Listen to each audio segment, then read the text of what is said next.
everyone. Welcome back to our podcast. We're thrilled to be here today, brought to you by the wonderful folks at Jet Off. AI, it's your favorite duo, Leo and Mira, and we're to dive into today's topic. Thanks for the intro. Mira, we're glad to be back. And I'm sure our listeners are eager to hear what we have in store for them today. So, let's get started, shall we? Absolutely. But before we dive into the main topic, I have to share a funny story with you all. So, you know how we were saying that Leo is always getting into trouble? Well, the other day, he managed to spill coffee all over his shirt while we were recording a previous podcast. Mira, you're exaggerating again. It was just a minor spill, and I cleaned it up in no time. Besides, it was a great opportunity for me to practice my comedy skills. After all, laughter is the best medicine, right? Oh, Leo, you're such a jokester. But seriously, it was a bit of a chaotic moment, and we had to restart the recording. It did give us a good laugh, and we were able to turn it into a funny anecdote. Well, that's what I'm talking about. Mira, turning lemons into lemonade.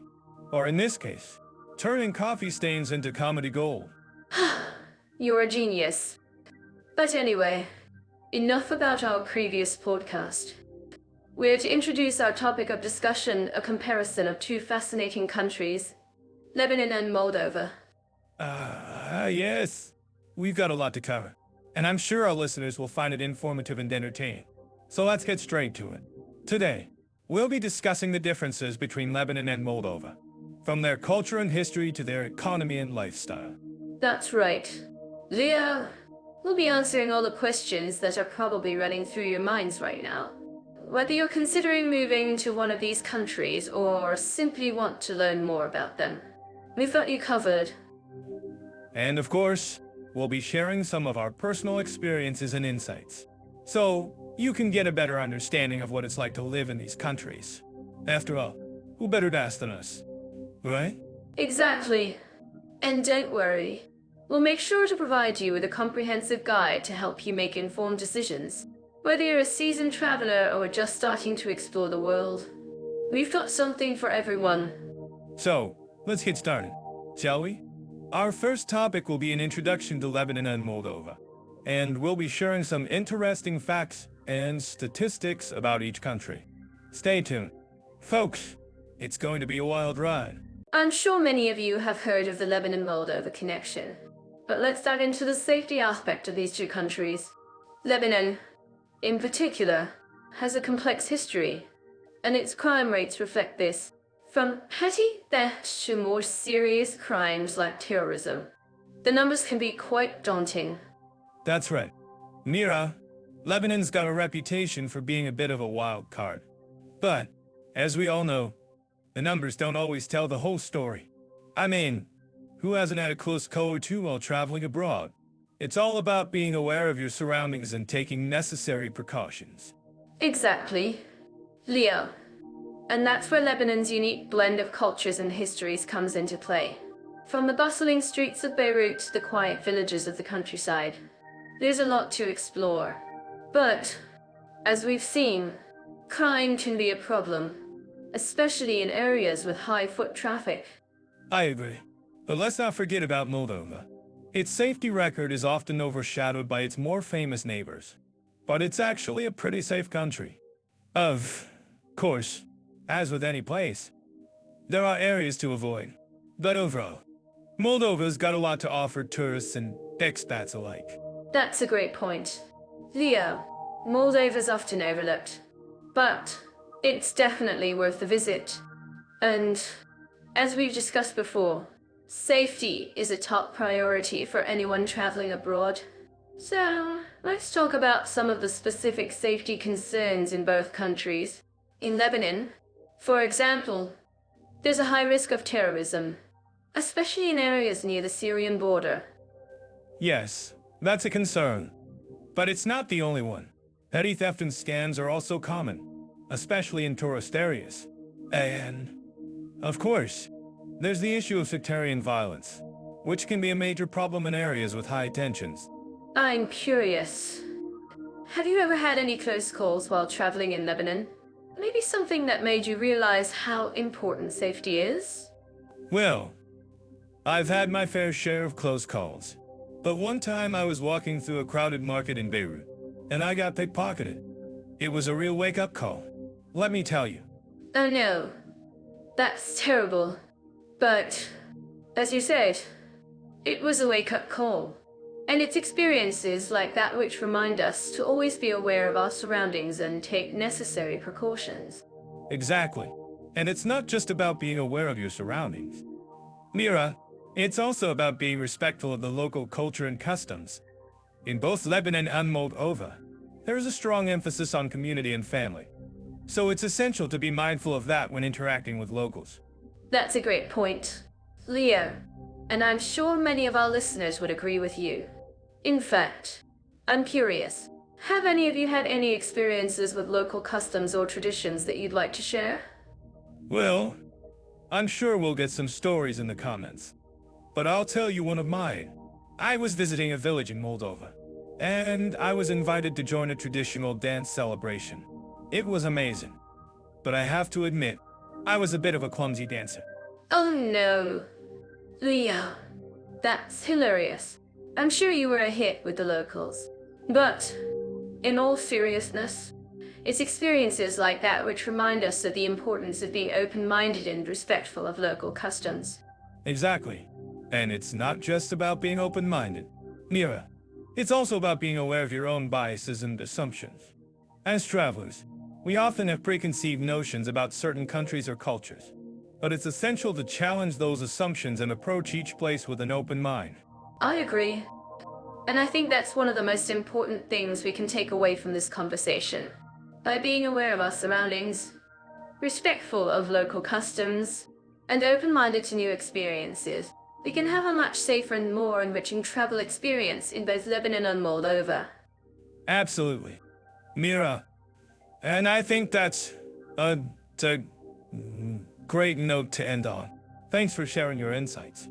And I'm sure our listeners will appreciate the advice. Let's move on to our next topic. So let's dive into the world of politics and social harmony into fascinating countries. Lebanon and Moldova. I'm curious. Leo, have you ever been to either of these countries? Or are you just a seasoned traveler with a knack for getting into sticky situations? Well, I did have a close call in Beirut. But that's a story for another time. Let's focus on the stability of Lebanon's government. From what I've gathered, it's a parliamentary democracy with a president and a prime minister.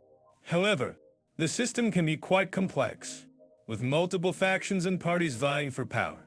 That's right. Leo, and I think it's essential to acknowledge the history of Lebanon, which has been shaped by its diverse cultural and religious landscape. The country has had to navigate various conflicts and power struggles, but it's also a testament to the resilience of its people. Absolutely. And speaking of resilience, I've heard that Moldova has made significant strides in improving its social harmony. With a mix of traditional and modern values, the country has been working to promote unity and understanding among its citizens. That's fascinating. Leo, I've been researching Moldova's efforts to address social issues, and it's clear that the government is committed to creating a more inclusive and tolerant society. From what I've seen, there are many community-based initiatives and programs that aim to promote social cohesion. I'm intrigued by the idea of community-based initiatives. Mira, in Lebanon, I've noticed that there are many organizations and NGOs working to promote social harmony and community development. Perhaps we can learn from each other's experiences and share best practices. That's a great point, Leo. And I think it's essential to recognize the role of education in promoting social harmony. In both Lebanon and Moldova, education is highly valued, and there are many initiatives aimed at promoting cultural understanding and tolerance. I'm reminded of a joke I heard from a friend who traveled to Moldova. He said, "The Moldovans are so friendly, they'll even invite you to their family gatherings." Of course, that's an exaggeration, but it highlights the warm and welcoming nature of the Moldovan people. That's a wonderful story. Leo, And I think it's essential to acknowledge the importance of cultural exchange and understanding. By promoting cultural awareness and exchange programs, we can foster greater social harmony and cooperation between nations. I'm curious. Mira, what do you think are the most significant challenges facing Lebanon and Moldova in terms of social harmony? Are there any particular issues that stand out to you? Well, Leo, I think one of the main challenges facing both countries is the issue of sectarianism and extremism. In Lebanon, there are many different religious groups, and while they coexist peacefully, there are still tensions and conflicts that arise. I see what you mean. And in Moldova, I've heard that there are concerns about corruption and the influence of organized crime. How do you think these issues affect social harmony? That's a great question, Leo. I think it's essential to address these issues head-on and work towards creating a more transparent and accountable government. By doing so, we can promote social harmony and create a more just and equitable society. I'm actually curious about what our listeners think about this. So let's open it up for discussion. What do you think are the most significant challenges facing Lebanon and Moldova in terms of social harmony? Share your thoughts in the comments below. For more insights like this, don't forget to check out Jet Off AI for in-depth analysis and expert opinions on global issues. And if you're interested in learning more about Lebanon and Moldova, I recommend checking out some of the amazing cultural festivals and events that take place in both countries. From traditional music and dance to delicious food and drink, there's always something to enjoy. I'm certain that our listeners living in these countries would agree with me that cultural events are a great way to experience the local culture and connect with the community. I think we're running out of time, but it's been an enlightening discussion. Mira, let's wrap up by summarizing our key points. What do you think are the most important takeaways from our conversation? Well, Leo, I think one of the main takeaways is the importance of promoting social harmony and community development in both Lebanon and Moldova. By working together and promoting cultural understanding, we can create a more just and equitable society. I couldn't agree more. Mira, and I think it's essential to acknowledge the role of education and cultural exchange in promoting social harmony. By promoting cultural awareness and exchange programs, we can foster greater cooperation and understanding between nations. And finally, I think it's essential to recognize the resilience and determination of the people of Lebanon and Moldova. Despite the challenges they face, they continue to work towards creating a more just and equitable society. Well said. Mira, I think we've covered a lot of ground in this conversation, and I'm grateful for the opportunity to discuss these important issues with you. Thanks for tuning in, everyone.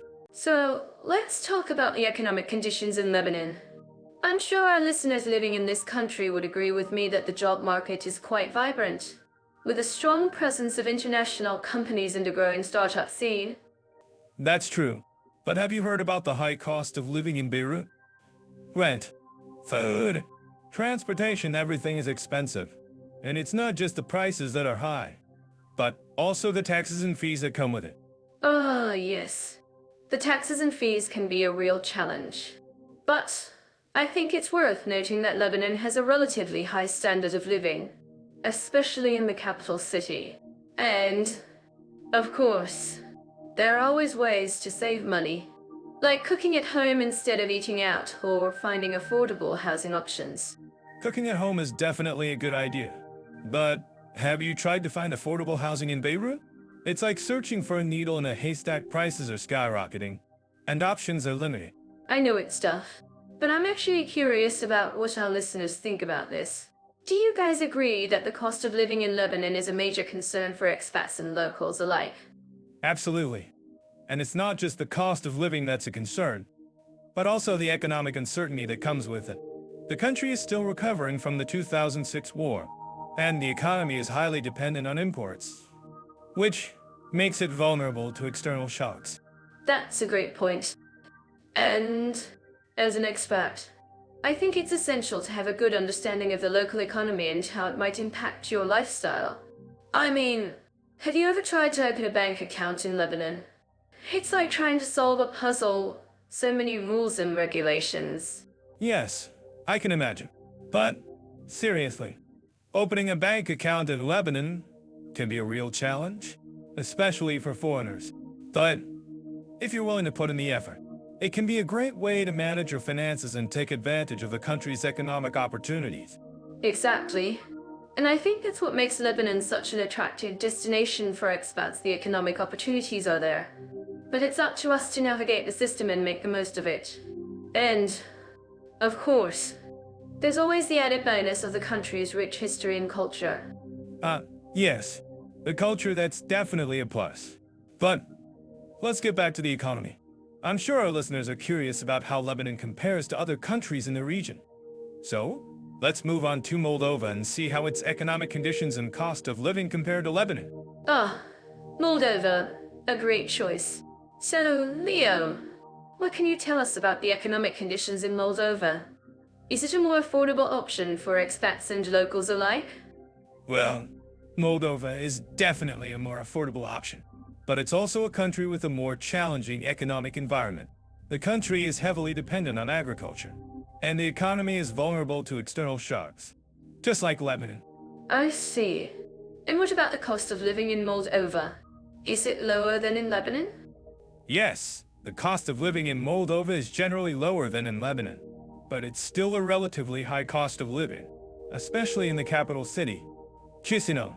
Okay, so it is a good option for expats and locals who are looking for a more affordable lifestyle. But it's still a country with its own set of economic challenges. I'm curious, Leo, have you ever visited Moldova? What was your impression of the country? Oh, yes.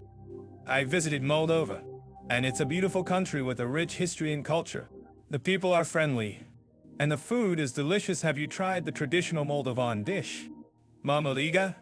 No, I haven't tried it yet. But I'm definitely interested in trying it. And, Leo, I have to ask, what's the best way to experience the culture of Moldova? Well, I think the best way to experience the culture of Moldova is to visit the traditional villages and try the local cuisine. And, of course, don't forget to try the wine. Moldova is famous for its wine, especially the red wine.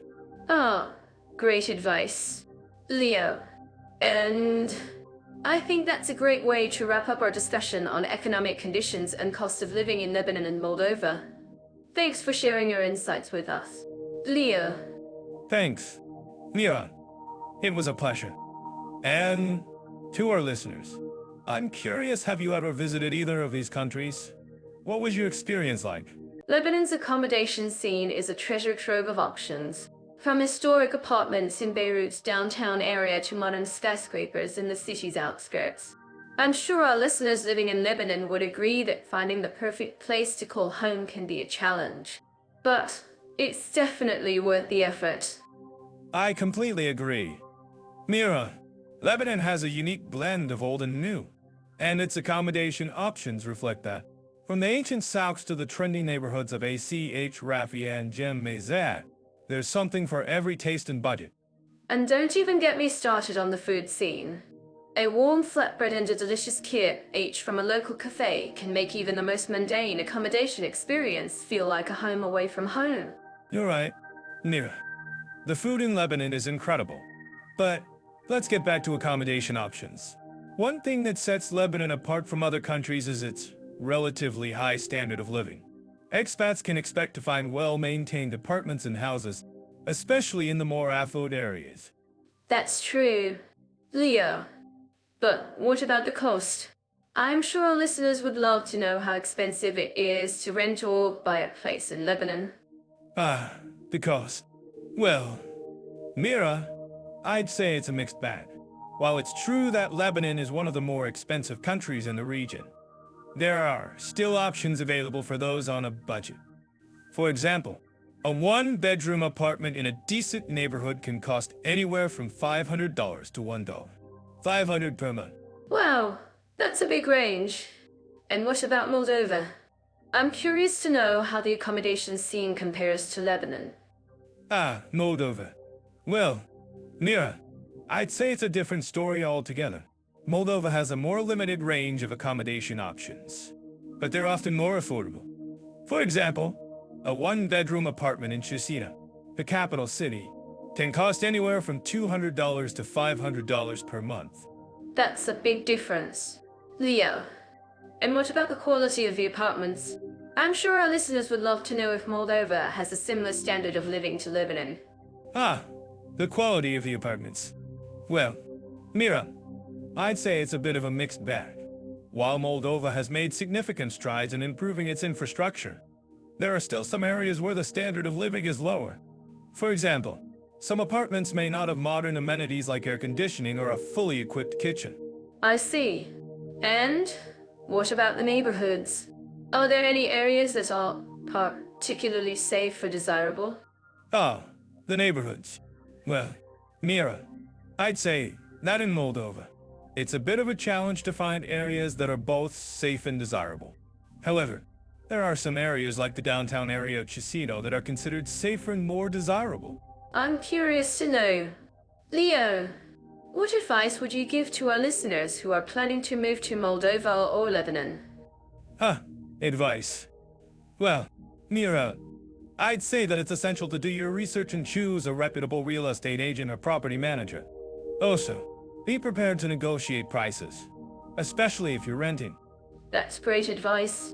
Leo, and what about our listeners who are currently living in Lebanon or Moldova? Do you have any tips for them on how to find the perfect place to live? Tips for our listeners. Well, Mira, I'd say that it's essential to be flexible and open-minded when searching for a place to live. Don't be afraid to try out different neighborhoods or types of accommodation until you find the one that's right for you. I couldn't agree more. Leo, and finally, what do you think sets Lebanon and Moldova apart from other countries in terms of accommodation options and quality? What sets them apart? Well, Mira, I'd say that it's their unique blend of old and new, as well as their relatively high standard of living. Lebanon, in particular, has a lot to offer in terms of accommodation options, from historic apartments to modern skyscrapers. And Moldova. Leo, what about Moldova? What does it have to offer in terms of accommodation options and quality? Moldova. Well, Mira, I'd say that it has a more limited range of accommodation options, but they're often more affordable. And while the standard of living may be lower in some areas, there are still some great options available for those who are willing to look. I see. And what about our listeners who are planning to move to either country? Do you have any final tips or advice for them? Final tips. Well, Mira, I'd say that it's essential to do your research. Choose a reputable real estate agent or property manager, and be prepared to negotiate prices. Also, be flexible and open-minded when searching for a place to live. That's great advice. Leo, and finally, what do you think our listeners would agree with most about Lebanon and Moldova in terms of accommodation options and quality? What our listeners would agree with. Well, Mira, I'd say that it's the unique blend of old and new, as well as the relatively high standard of living in Lebanon, and the more affordable but limited range of accommodation options in Moldova. I think that's a great point. Leo, and that's all the time we have for today's topic. Thanks for joining us. Everyone! Thanks for tuning in. Everyone! Don't forget to subscribe to our podcast and follow us on social media for more updates and behind-the-scenes insights into the world of accommodation options and quality. So, let's dive into the bureaucratic jungle of visa, immigration, and official procedures in Lebanon and Moldova. I'm sure our listeners have had their fair share of experiences with paperwork and red tape. Absolutely. Mira, as we discussed earlier, both countries have their unique approaches to expat-friendly policies. Lebanon, for instance, has a reputation for being quite welcoming, but with a hint of bureaucratic complexity. Complexity? Huh? Well, let's break it down. In Lebanon, the visa process can be a bit of a minefield, but it's not impossible to navigate. I've heard stories of expats getting caught in the loop. But with the right guidance, you can avoid those pitfalls. That's true. Mira, the Lebanese government has implemented various programs to streamline the visa process, especially for tourists and business travelers. However, the residency process can be a bit more involved. Involved? Indeed. But, as I've learned from my friends who've gone through the process, it's not all doom and gloom. With the right documents and a bit of patience, you can secure your residency in no time. Patience is key. Mira, but I must say, the Moldovan government has made significant strides in simplifying their visa process. Well, they've introduced an e-visa system, which makes it easier for tourists to enter the country. E-visa. You say?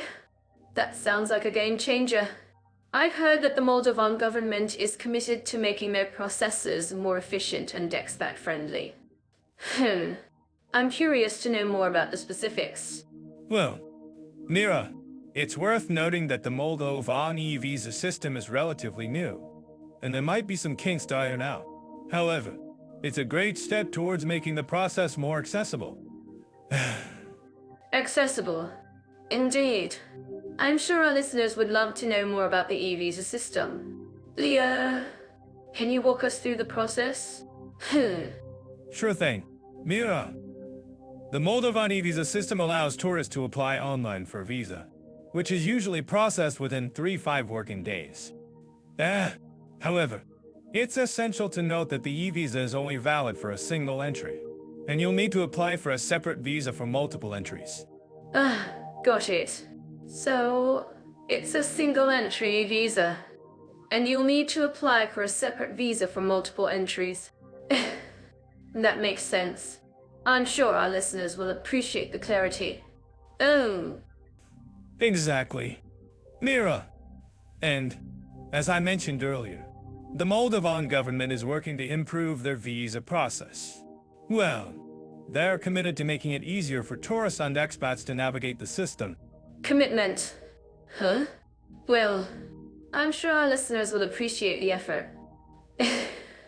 I'm curious to know more about the residency process in Moldova.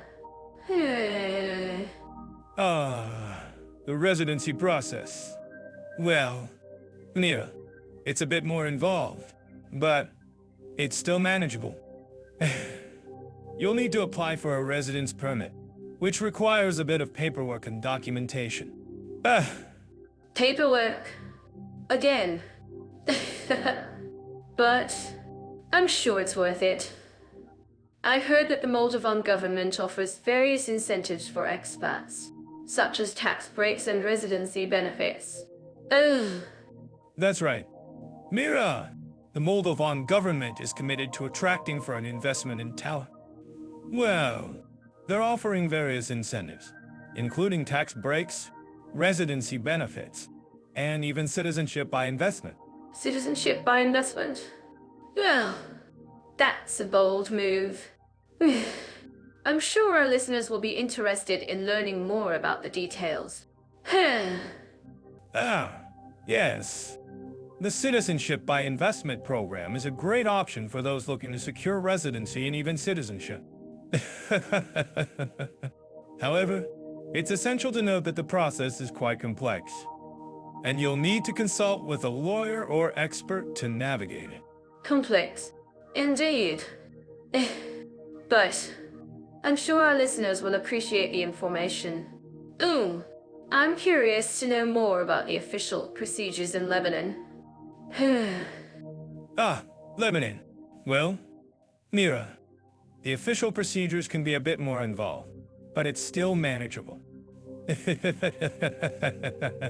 You'll need to apply for a residence permit, which requires a bit of paperwork and documentation. Paperwork? Again?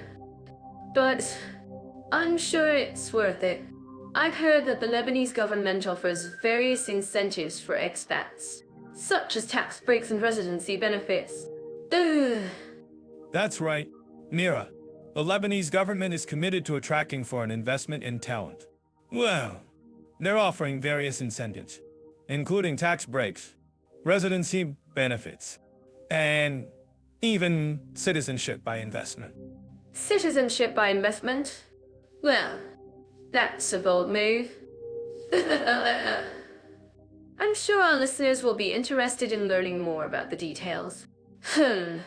Ah, yes. The Citizenship by Investment program is a great option for those looking to secure residency and even citizenship. However, it's essential to note that the process is quite complex, and you'll need to consult with a lawyer or expert to navigate. Complex. Indeed. But I'm sure our listeners will appreciate the information. Oh, I'm curious to know more about the official procedures in Lebanon. Ah, the official procedures. Well, Mira, it's worth noting that the Lebanese government has implemented various reforms to simplify the process. They're working to make it easier for expats to navigate the system. Reforms. Huh? Well, I'm sure our listeners will appreciate the effort. I'm curious to know more about the specifics. Ah, yes. The Lebanese government has introduced various measures to streamline the process, including online applications and simplified documentation. Well, it's a great step towards making the process more efficient. Efficient. Indeed. I'm sure our listeners will appreciate the clarity. Oh, let's wrap up this criterion by summarizing the key takeaways. Ah, great idea. Mira, let's recap the key points. Both Lebanon and Moldova have their unique approaches to visa, immigration, and official procedures. Well, the Lebanese government has implemented various reforms to simplify the process, while the Moldovan government has introduced an e-visa system. E-visa system. Indeed. And, as we've discussed, both countries offer various incentives for expats, such as tax breaks and residency benefits. Oh, That's right. Mira. And, as we mentioned earlier, the Moldovan government is committed to their processes. tied into the healthcare system in Lebanon. I'm curious. Leo, what do you know about Lebanon's healthcare? Well, I've heard it's quite developed, especially in Beirut. They have a mix of public and private hospitals, but the quality can vary greatly depending on the hospital and the doctor. That's right. I've read that Lebanon has a well-organized healthcare system, but it's also quite expensive. I'm sure our listeners living in Lebanon would agree with me that healthcare costs can be a significant burden. Exactly. And it's not just the cost. The quality of care can also be a concern. But, on the other hand, Lebanon has some excellent hospitals, like the American University of Beirut Medical Center, which is a top-notch facility. That's true. And I've also heard that Lebanon has a strong focus on preventive care, which is great for maintaining overall health. But I'm curious. Leo, what about Moldova? How does their healthcare system compare? Ah, Moldova's healthcare system is quite different from Lebanon's.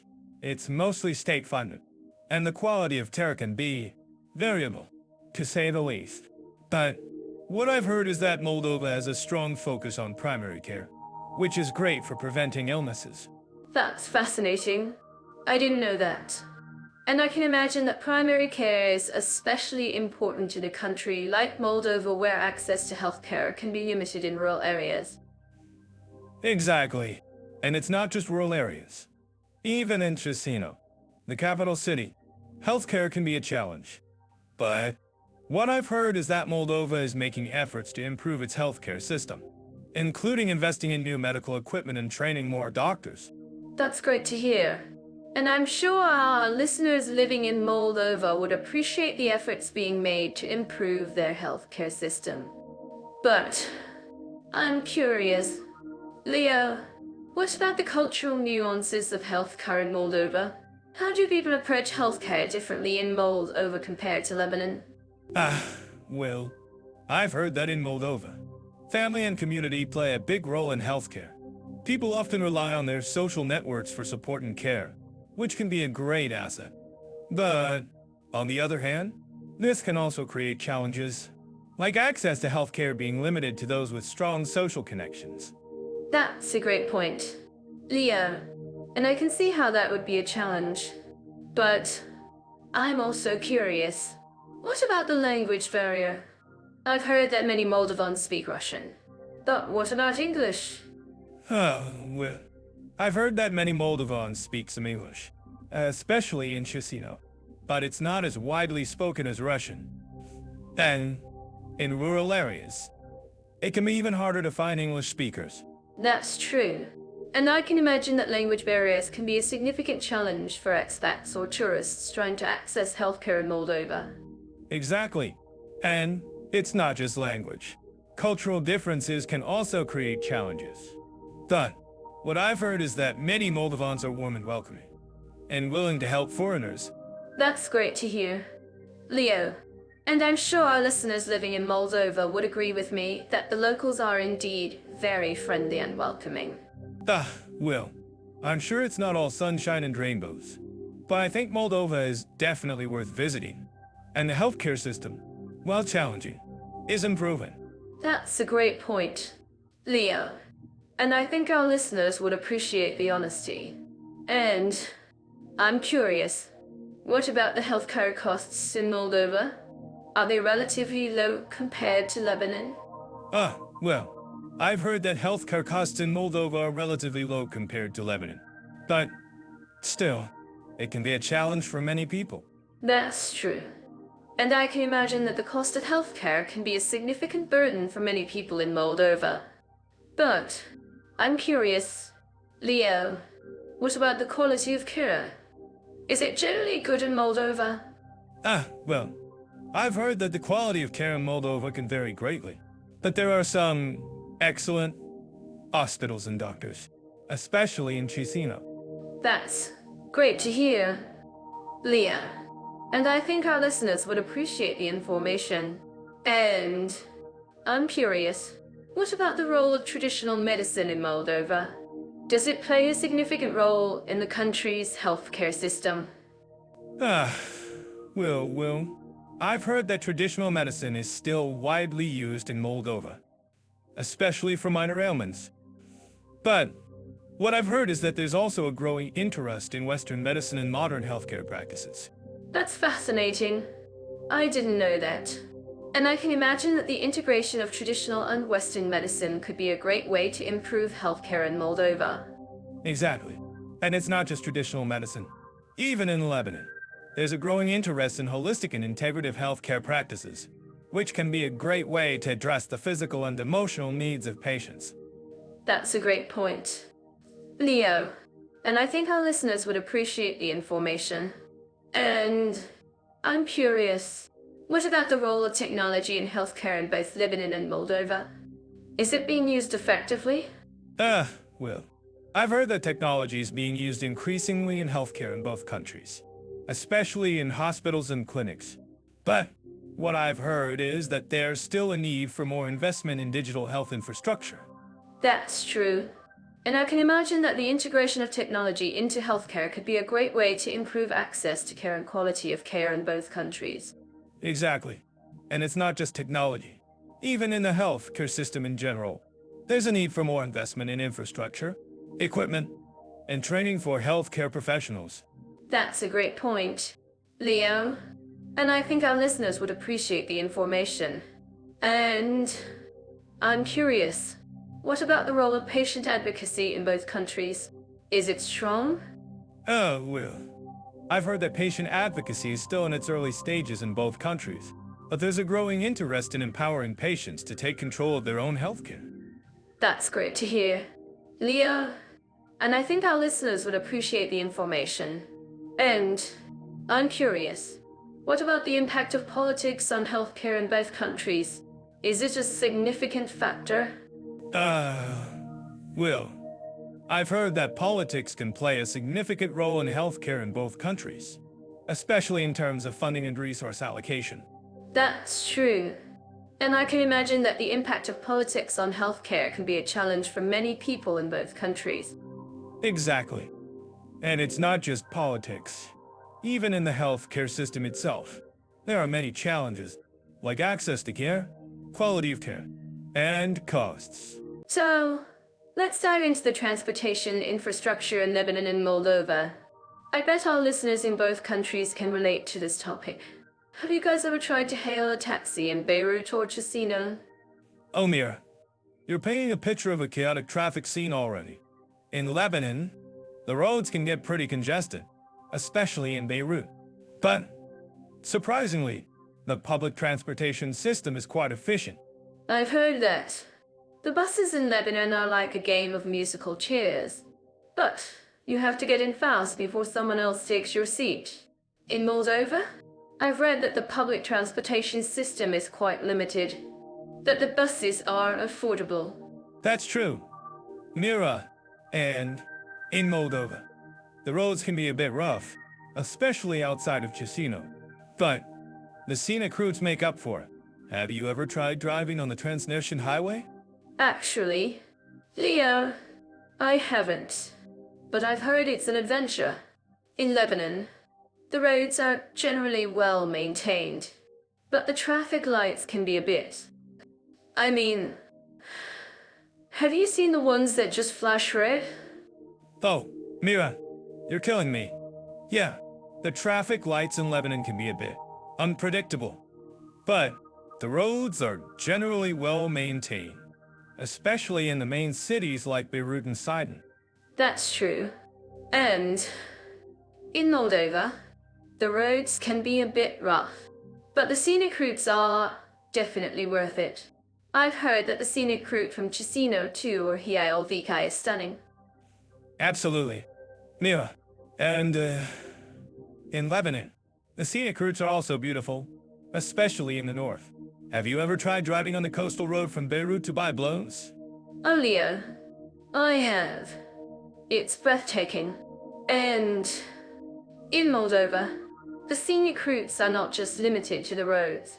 The country has a beautiful train system that takes you through the rolling hills and countryside. Wow, Mira, you're a true transportation enthusiast. In Moldova, the train system is indeed beautiful, and it's a great way to see the country. But in Lebanon, the train system is a bit underdeveloped. That's true, Leo, but the buses in Lebanon are efficient, and the trains in Moldova are a great way to see the countryside. I think, in both countries, the key to transportation is flexibility and adaptability. I agree, Mira, and I think our listeners can relate to that. If you've got a better transit hack, drop a comment below. What do you all think about this? Tell us below. And don't forget to check out our social media channels for more transportation tips and tricks. We'd love to hear from you in the comments below.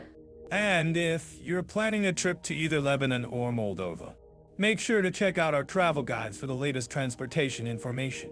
Safe travels, everyone! Thanks, Leo, for joining me on this transportation adventure.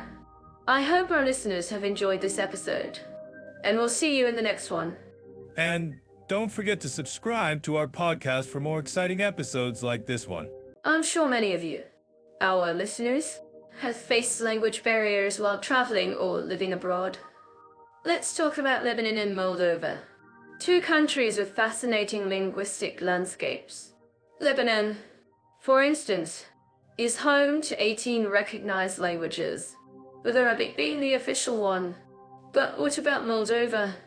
Its official language is Romanian, yet many people also speak Russian and Gagauz. Ah, yes. The language diversity in Moldova is quite interesting. They have a unique blend of Romance languages like Romanian and Russian, which was imposed during the Soviet era. Exactly. And I think that's what makes it so fascinating. Now, let's dive into the cultural communication norms in both countries. In Lebanon, for example, Arabic is not only the official language, but also an integral part of the culture. You'll often see people speaking in Arabic on the streets, in markets, and even in some restaurants. That's true, and it's also a reflection of the country's rich history and cultural heritage. In Moldova, however, Romanian is more widely spoken, especially in urban areas. But what about the language barrier? How do expats and tourists navigate it? Well, many expats and tourists find that learning a few basic phrases in Arabic or Romanian can go a long way in making connections with locals. Absolutely. And it's also a great way to show respect for the culture. I'm sure our listeners have had experiences where learning a few words in the local language made all the difference. Let's talk about language classes. In Lebanon, there are many language schools and private tutors that offer classes in Arabic, English, and French. That's right. And many of these schools also offer online courses for those who prefer to learn from the comfort of their own homes. In Moldova, however, language classes are less common. But there are still some schools and private tutors that offer Romanian and Russian language classes. Yes, and some expats have also started language exchange programs to help others learn the local language.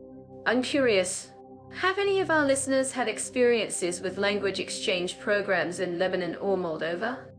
Actually, yes. I've heard from some expats who have had great experiences with language exchange programs in both countries. That's wonderful to hear. Now, let's talk about the language barrier in everyday life. In Lebanon, for example, you might encounter language barriers when trying to communicate with shopkeepers, taxi drivers, or restaurant staff. But many expats and tourists have found that using gestures, body language, and can go a long way in overcoming these language barriers. That's so true. And it's also a great way to connect with locals on a deeper level. Absolutely. And it's also a reflection of the country's warm and welcoming culture. I'm sure many of our listeners have had similar experiences in both countries. Let's talk about language learning apps. In Lebanon, there are many language learning apps that offer courses in Arabic, English, and French. That's right. And some of these apps also offer interactive lessons and exercises to help learners practice their language skills. In Moldova, language learning apps are less common, but there are still some apps that offer Romanian and Russian language courses. Yes, and some of these apps also offer offline access, which can be helpful for those who don't have consistent internet access. I'm curious, have any of our listeners used language learning apps to learn Arabic or Romanian? Actually, yes. I've heard from some expats who have used language learning apps to learn both languages. That's fantastic. Now, let's talk about language and culture. In Lebanon, for example, language is closely tied to the country's cultural heritage. Arabic is not only the official language, but also an integral part of the country's identity. That's right. And it's also a reflection of the country's rich history and cultural heritage. In Moldova, the language landscape is more complex. Many people speak Romanian, Russian, and Gagauz, which can make communication challenging. But it's also a reflection of the country's cultural diversity and its history as a Soviet republic. I'm sure many of our listeners have had experiences where they had to navigate language barriers in everyday life. Have you, our listeners, ever found yourself in a situation where you had to communicate with someone in a language you didn't speak? So, let's talk about cultural diversity and tolerance in Lebanon. I'm sure our listeners who have visited Lebanon will agree that it's a melting pot of cultures. That's an understatement. Mira, Lebanon has been a crossroads of civilizations for centuries, with Christians, Muslims, Jews, and other minorities living together in relative harmony. Exactly. And it's not just about coexistence, but also about celebrating their differences. In Lebanon, you'll find vibrant festivals like the Beirut Festival and the Byblos Festival that showcase the country's rich cultural heritage. I've been to the Byblos Festival, and it's an incredible experience. The music, the food, the dancing, so I think it's a true celebration of Lebanese culture. And it's not just about the festivals. Lebanon has a long history of promoting interfaith dialogue and tolerance. The country has been a hub for international organizations working on peace and reconciliation. That's true. Lebanon has been a model for the region in terms of promoting tolerance and coexistence. But, of course, there are still challenges to overcome. Absolutely. As we all know, the region is facing many challenges, including conflict and extremism, but Lebanon has shown that it's possible to build a more inclusive and tolerant society. I'm curious. Mira, have you had any personal experiences with cultural diversity in Lebanon? Well, Leo, I did have a fascinating experience when I was visiting a Druze village in Lebanon. I was invited to join a traditional Druze meal, and it was an incredible experience. The food, the company, the culture, it was all so rich and vibrant. Wow, that sounds amazing. I'm sure our listeners would love to hear more about that experience. Of course, I'd be happy to share more. But let's move on to Moldova. What can you tell us about cultural diversity and tolerance in Moldova? Moldova is a fascinating country. It's a small country with a rich cultural heritage, and it's located in a region that's been shaped by centuries of conflict and migration. That's true. Moldova has a complex history, with influences from the Ottoman Empire, the Soviet Union, and other European cultures. Exactly. And today, Moldova is a country that's trying to find its place in the world. It's a country that's struggling to balance its European and Russian influences. I'm certain that our listeners living in Moldova would agree with me that the country has a unique cultural identity that's shaped by its history and geography. Absolutely. And it's not just about the history and geography. Moldova has a thriving art scene, with many talented artists and musicians who are pushing the boundaries of traditional Moldovan culture. That's great to hear. I'm actually curious about what our listeners think about this. Do you think that Moldova's cultural diversity is a strength or a weakness? Well, I think it's a strength. Mira, I think that Moldova's cultural diversity is what makes it such a fascinating country. But, of course, it's not without its challenges. Exactly. And I think that's true for many countries, including Lebanon. But what do you think is the key to building a more inclusive and tolerant society? I think it's education. Mira, I think that education is key to promoting tolerance and understanding. I agree. Education is essential for building a more inclusive and tolerant society. But just about education, it's also about creating spaces for dialogue and exchange. Absolutely. And that's why I think that festivals like the Biblos Festival in Lebanon are so important. They create spaces for people to come together and celebrate their differences. That's a great point, Leo. And I think that's something that we can all learn from the importance of creating spaces for dialogue and exchange. Well, I think that's a great way to end our conversation about cultural diversity and tolerance in Lebanon and Moldova. Agreed. And I'm sure our listeners will have many more insights to share on this topic. So, let's dive into the educational system in Lebanon and see what's cooking in the land of cedars. From what I've gathered, Lebanese students have one of the highest literacy rates in the Arab world.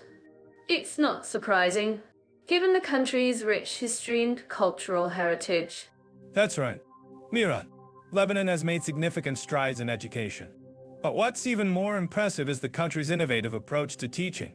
They've implemented a system that encourages critical creativity and problem-solving skills. It's no wonder that Lebanese students consistently rank high in international competitions. I'm curious. Leo, have you heard about the Lebanese university's language programs? Apparently, they offer courses in Arabic, English, and French, catering to the diverse linguistic needs of the population. Yes.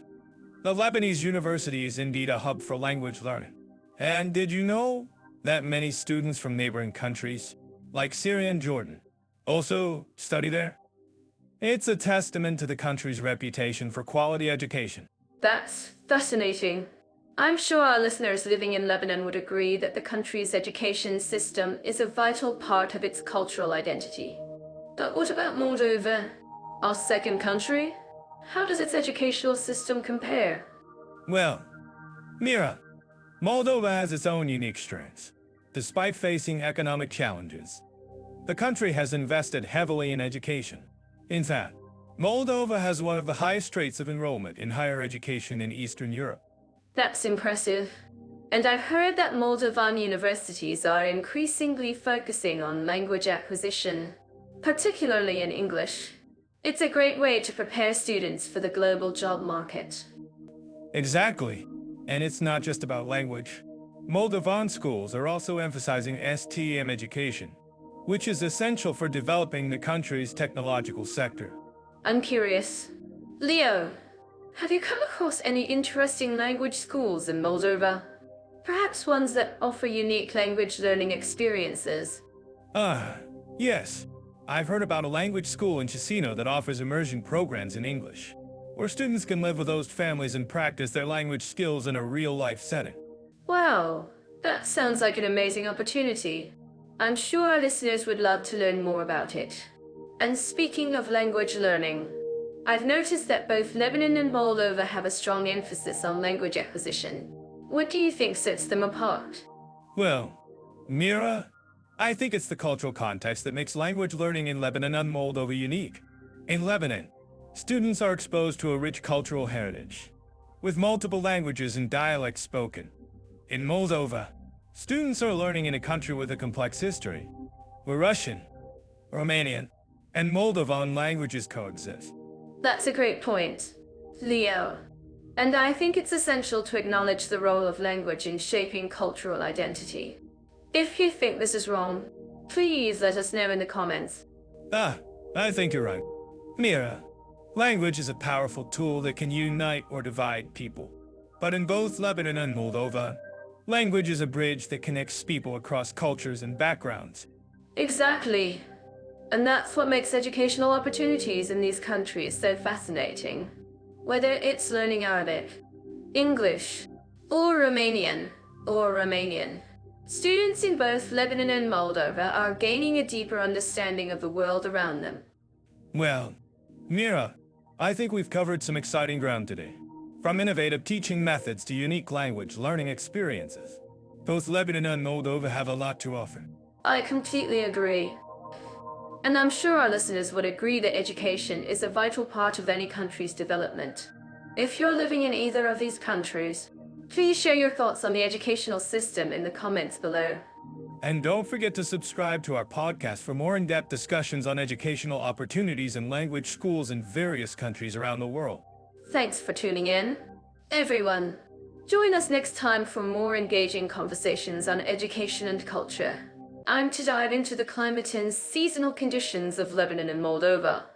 I'm sure our listeners would love to know more about these unique environments. Let's start with Lebanon's Mediterranean climate. The warm summers and mild winters make it a popular destination for tourists. That's right. Mira, Lebanon's climate is characterized by hot and dry summers, with temperatures often reaching over 100 degrees Fahrenheit. And in the winter, it's not uncommon to see snow in the mountains. But what's interesting is how the climate has changed over the years. I've heard that the country is experiencing more frequent and intense heat waves. Oh, yes. And I've read that the heat waves are becoming more frequent due to climate change. It's essential for us to understand the impact of human activities on the environment.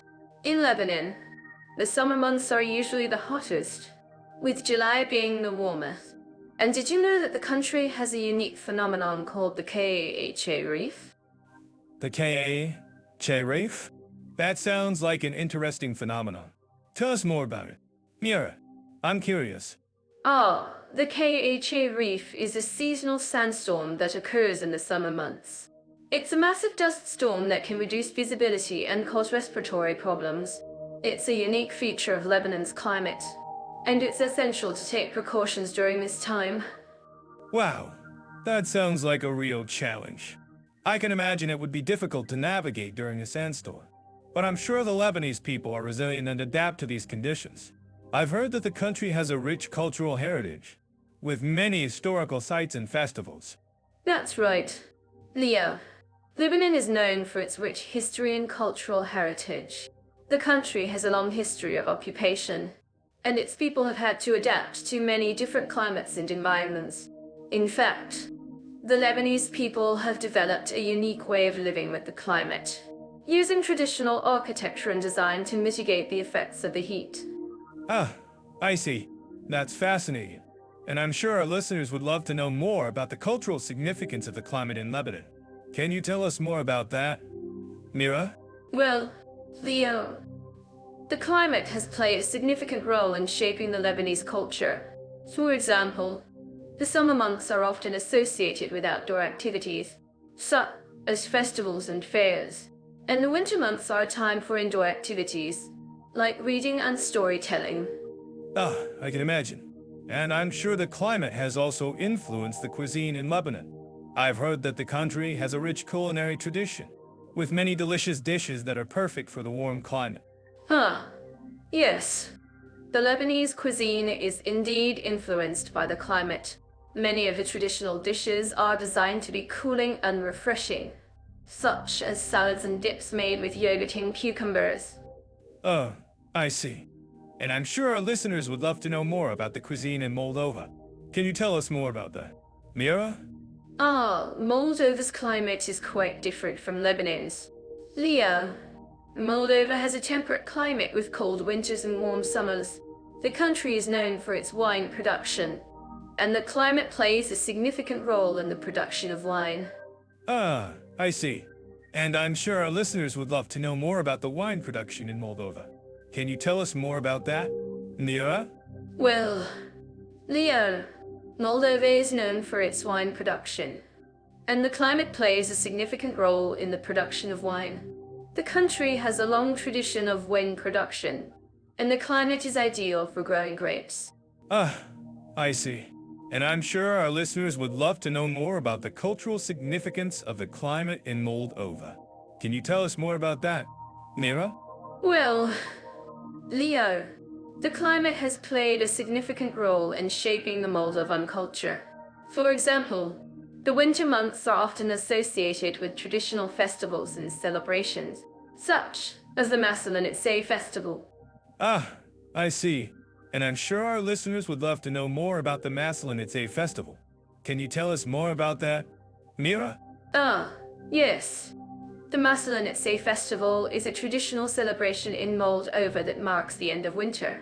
The festival is characterized by traditional music, dance, and food, and it's a great way to celebrate the arrival of spring. Ah, I see.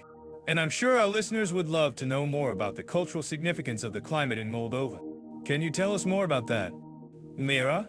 Well, Leo, the climate has played a significant role in shaping the Moldovan culture.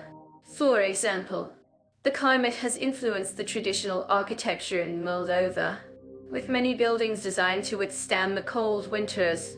Ah, I see. And I'm sure our listeners would love to know more about the traditional architecture in Moldova. Can you tell us more about that, Mira? Yes.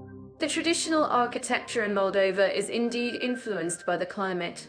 Many of the buildings are designed to withstand the cold winters, with features such as thick walls and high ceilings.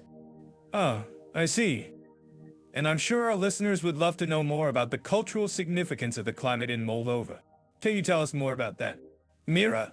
Well, Leo, the climate has played a significant role in shaping the Moldovan culture.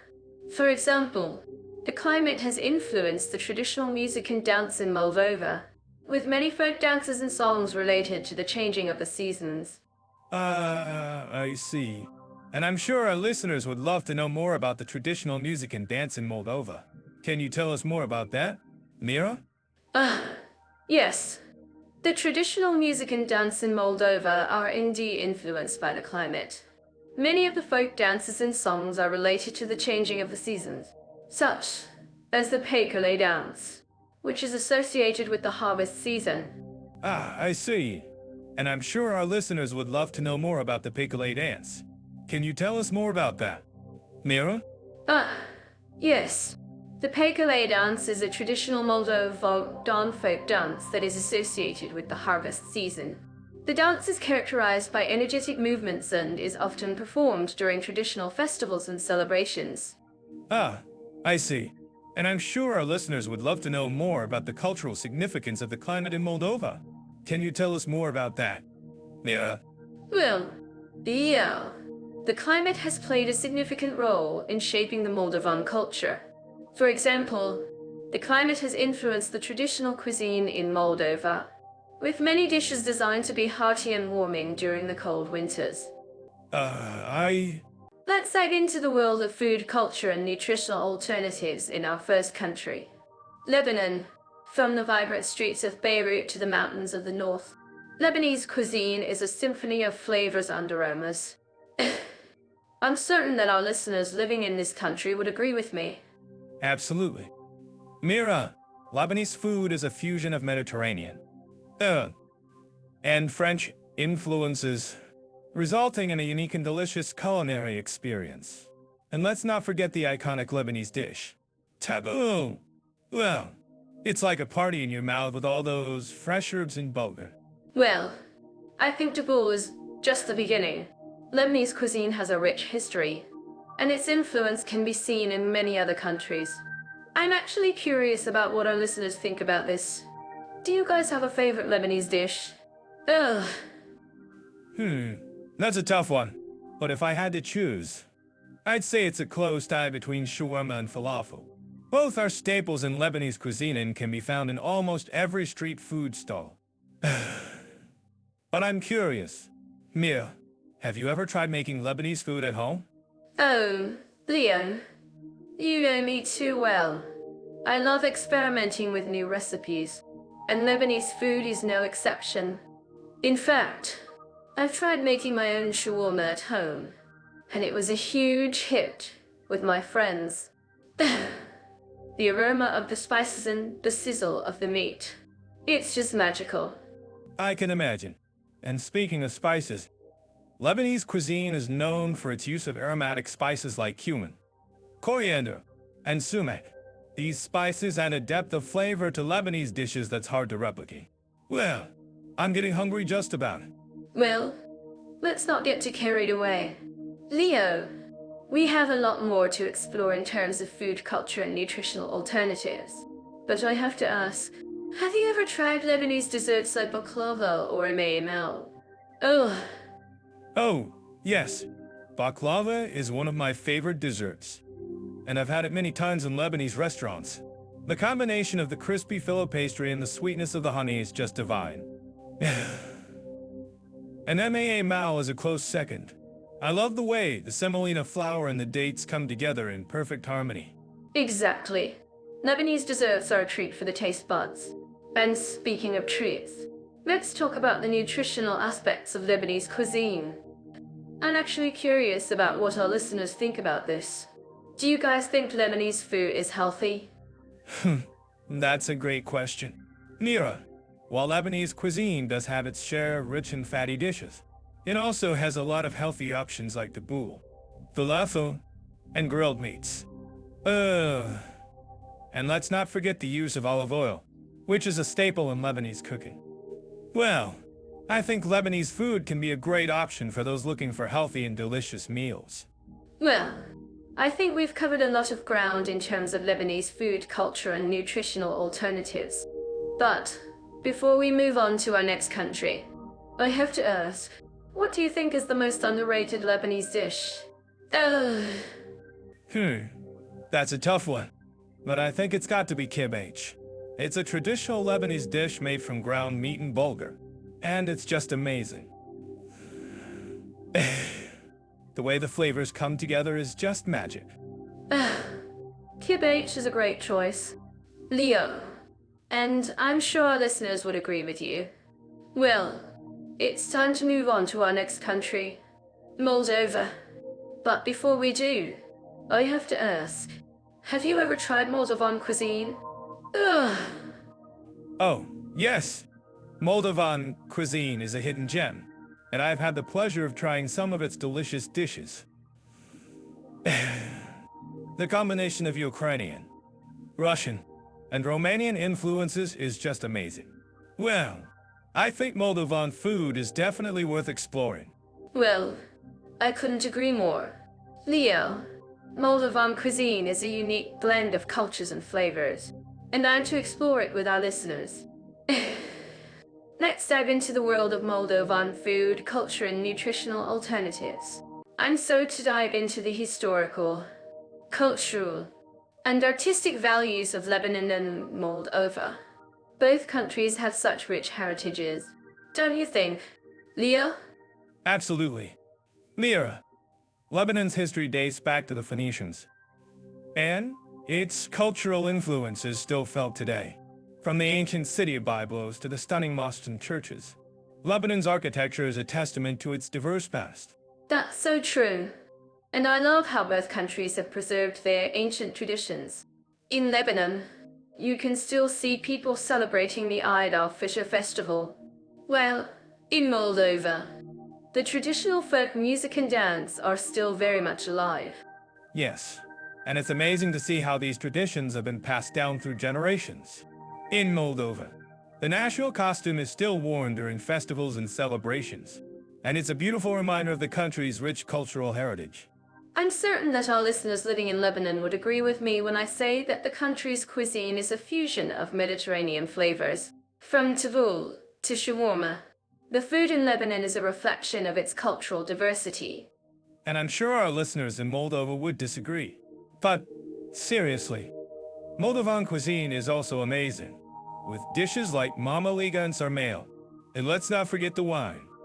Moldova is known for its delicious wine, and I'm sure our listeners would agree. Well, I think we can agree on that. And speaking of wine, I was reading an article on Jetov AI about the wine-making traditions in both countries. It's fascinating to see how they've been passed down through generations. That's a great point, Mira. And it's not just the wine-making traditions that are worth exploring. Both countries have a rich history of art and architecture, from the stunning mosques in Lebanon to the beautiful monasteries in Moldova. Exactly. And I think that's what makes these countries so unique. They've managed to preserve their cultural heritage while still embracing modernity. I mean, have you seen the street art in Beirut? It's amazing. Yes, Beirut is a city like no other, and I think that's what makes it so fascinating.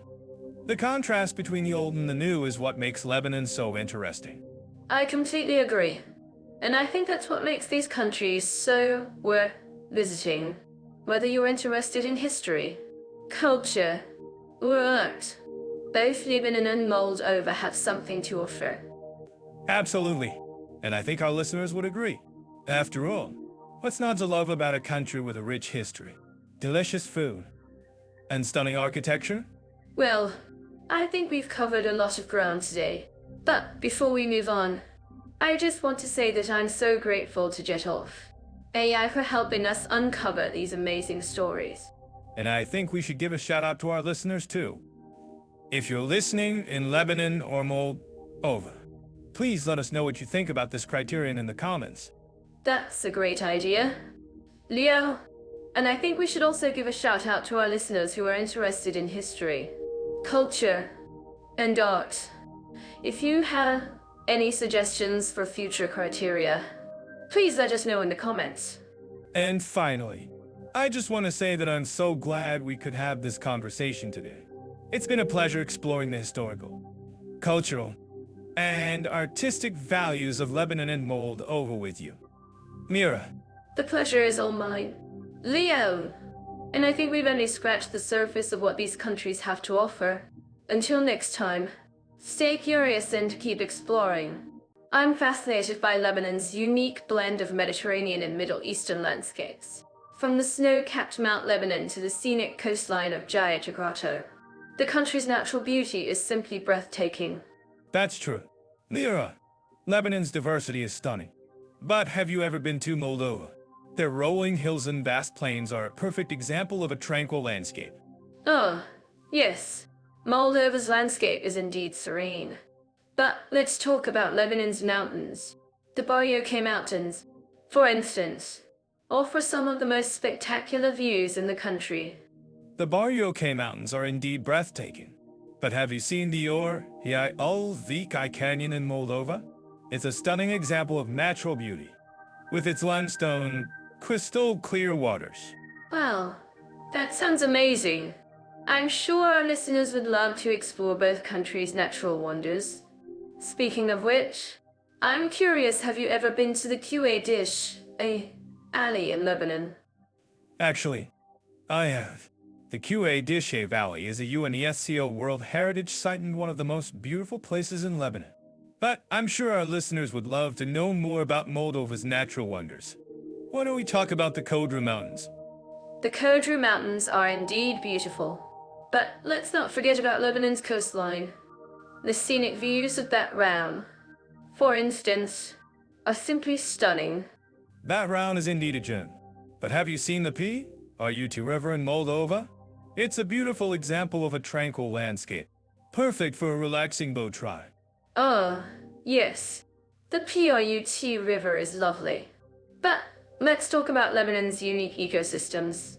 The country's diverse geography has created some amazing natural habitats, like the Al Shuf Cedar Reserve. The Al Shuf Cedar Reserve is indeed a unique ecosystem. But have you seen the Dniester River in Moldova? It's a stunning example of a natural wonder, with its crystal clear waters and scenic views. I'm sure our listeners would love to explore both countries' natural wonders. Speaking of which, I'm curious, have you ever been to the Giant Grotto in Lebanon? Actually, I have. The Giant Grotto is a breathtaking example of natural beauty, with its stunning limestone formations and crystal clear waters. Wow, that sounds amazing! I'm sure our listeners would love to explore both countries' natural wonders. Let's talk about Lebanon's unique natural features like the Wadi El Dishe, a beautiful gorge carved by the Dishe River. The Wadi El Dishe is indeed a unique natural feature, but have you seen the Orhi Canyon in Moldova? It's a stunning example of natural beauty, with its limestone cliffs and crystal clear waters. Ah, yes. The Orhia El Canyon is breathtaking. But let's not forget about Lebanon's coastline. The scenic views of Byblos, for instance, are simply stunning. Byblos is indeed a gem. But have you seen the Put River in Moldova? It's a beautiful example of a tranquil landscape, perfect for a relaxing boat ride. Ah, yes. The Prut River is lovely. But let's talk about Lebanon's unique ecosystems. The country's diverse geography has created some amazing natural habitats, like the Al Shuf Cedar Reserve. The Al Shuf Cedar Reserve is indeed a unique ecosystem. But have you seen the Dniester River in Moldova? It's a stunning example of a natural wonder, with its crystal clear waters and scenic views. I'm sure our listeners would love to explore both countries' natural wonders. Speaking of which, I'm curious, have you ever been to the Giant Grotto in Lebanon? Actually, I have. The Giant Grotto is a breathtaking example of natural beauty, with its stunning limestone formations and crystal clear waters. Wow, that sounds amazing. I'm sure our listeners would love to explore both countries' natural wonders. Let's talk about Lebanon's unique natural features like the Wadi El Dishe, a beautiful gorge carved by the Dishe River. The Wadi El Dishe is indeed a unique natural feature. But have you seen the Orhia El Canyon in Moldova? It's a stunning example of natural beauty, with its limestone cliffs and crystal clear waters. Ah, yes. The Orhia El Canyon is breathtaking. But let's not forget about Lebanon's coastline. The scenic views of that realm, for instance, are simply stunning. That round is indeed a gem. But have you seen the Prut River in Moldova? It's a beautiful example of a tranquil landscape, perfect for a relaxing boat ride. Ah, yes. The Put River is lovely. But let's talk about Lebanon's unique ecosystems. The country's diverse geography has created some amazing natural habitats, like the Al Shuf Cedar Reserve. The Al Shuf Cedar Reserve is indeed a unique ecosystem. But have you seen the Dniester River in Moldova? It's a stunning example of a natural wonder. With thick that we can conquer that, with its crystal clear waters and scenic views. I'm sure our listeners would love to explore both countries' natural wonders. Speaking of which, I'm curious, have you ever been to the Giant Grotto in Lebanon? Actually, I have. The Giant Grotto is a breathtaking example of natural beauty, with its stunning limestone formations and crystal clear waters. Wow, that sounds amazing. I'm sure our listeners would love to explore both countries' natural wonders. Let's talk about Lebanon's unique natural features like the Wadi El Dishe, a beautiful gorge carved by the Dishe River. The Wadi El Dishe is indeed a unique natural feature. But have you seen the Orhia El Canyon in Moldova? It's a stunning example of natural beauty, with its limestone cliffs and crystal clear waters. Oh, yes. The Olvik Eye Canyon is breathtaking. But let's not forget about Lebanon's coastline. The scenic views of Byblos, for instance, are simply stunning. Byblos is indeed a gem. But have you seen the Perut River in Moldova? It's a beautiful example of a tranquil landscape, perfect for a relaxing boat ride. Ah, yes. The Perut River is lovely. But let's talk about Lebanon's unique ecosystems. The country's diverse geography has created some amazing natural habitats, like the Al Shuf Cedar Reserve. The Al Shuf Cedar Reserve is indeed a unique ecosystem. But have you seen the Dniester River in Moldova? It's a stunning example of a natural wonder, with its crystal clear waters and scenic views. I'm sure our listeners would love to explore both. So, let's talk about sports and adventure in Lebanon. I'm sure many of our listeners are familiar with the Lebanese passion for sports, especially football. Well, That's right. Lebanese football fans are some of the most passionate in the world. I've seen some crazy matches in Beirut, where the energy is electric. and it's not just football. Lebanon has a thriving sports scene, with a strong focus on youth development programs and community initiatives. Oh, Exactly. The country has a rich sporting history, with a strong emphasis on promoting physical activity and healthy lifestyles. I'm curious. Have you ever tried any of the traditional Lebanese sports like handball or basketball? Actually, I have. In fact, I was once a member of a Beirut-based handball team. Whoa, those were some intense matches, let me tell you. Wow, that's impressive. And I'm sure our listeners would love to know more about the country's outdoor recreation opportunities. What about hiking and trekking in Lebanon? Ah, yes. Lebanon is a hiker's paradise, with some of the most beautiful and diverse landscapes in the world. From the mountains of the Shuf to the valleys of the Bekaa, there are countless trails to explore. Oh, That sounds amazing. And I'm sure our listeners are curious about the country's water sports scene. What about scuba diving and snorkeling in Lebanon? Well, oh, yes. Lebanon has some of the most beautiful and pristine beaches in the Mediterranean, perfect for snorkeling and scuba diving. In fact, the country is home to several marine protected areas, including the famous Ras Al Bassadeq Coral Reef. Ah, well, that's incredible. And I'm sure our listeners would love to know more about the country's cultural festivals and events. What about the Beirut International Jazz Festival? yes. The Beirut International Jazz Festival is one of the country's most popular cultural events, attracting visitors from all over the world. In fact, it's considered one of the best jazz festivals in the Middle East.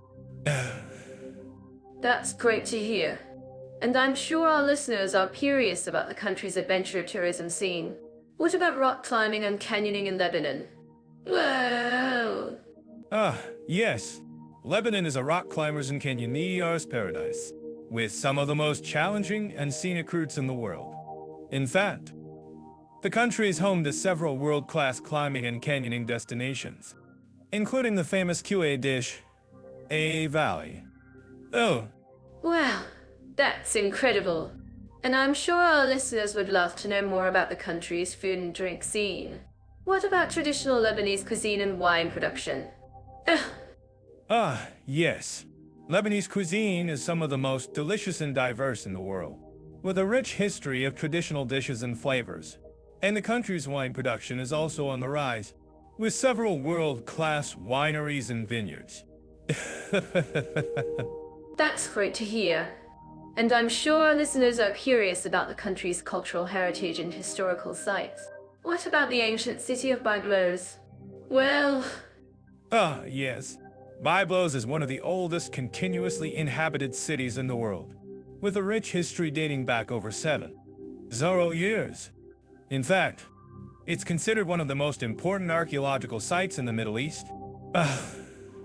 wow, that's incredible. And I'm sure our listeners would love to know more about that country's cultural festivals and events. What about the Beirut International Film Festival? Uh, Yes. The Beirut International Film Festival is one of the country's most popular cultural events, attracting visitors from all over the world. In fact, it's considered one of the best film festivals in the Middle East. that's great to hear. Now, let's talk about Moldova. What about its sports and adventure scene? Is it similar to Lebanon's? Ugh. No. Actually, Moldova has a very different sports and adventure scene, with a strong focus on team sports like football and basketball. But it also has a growing interest in outdoor activities like hiking and cycling. Though, That's interesting. And I'm sure our listeners would love to know more about the country's cultural festivals and events. What about the Moldovan Wine Festival? yes, the Moldovan Wine Festival is one of the country's most popular cultural events, attracting visitors from all over the world. In fact, it's considered one of the best wine festivals in Eastern Europe. Wow, that's great to hear. And I'm sure our listeners are curious about the country's adventure tourism scene. What about rock climbing and canyoning in Moldova? Well, Yes. Moldova is a rock climbers and canyoneers paradise, with some of the most challenging and scenic routes in the world.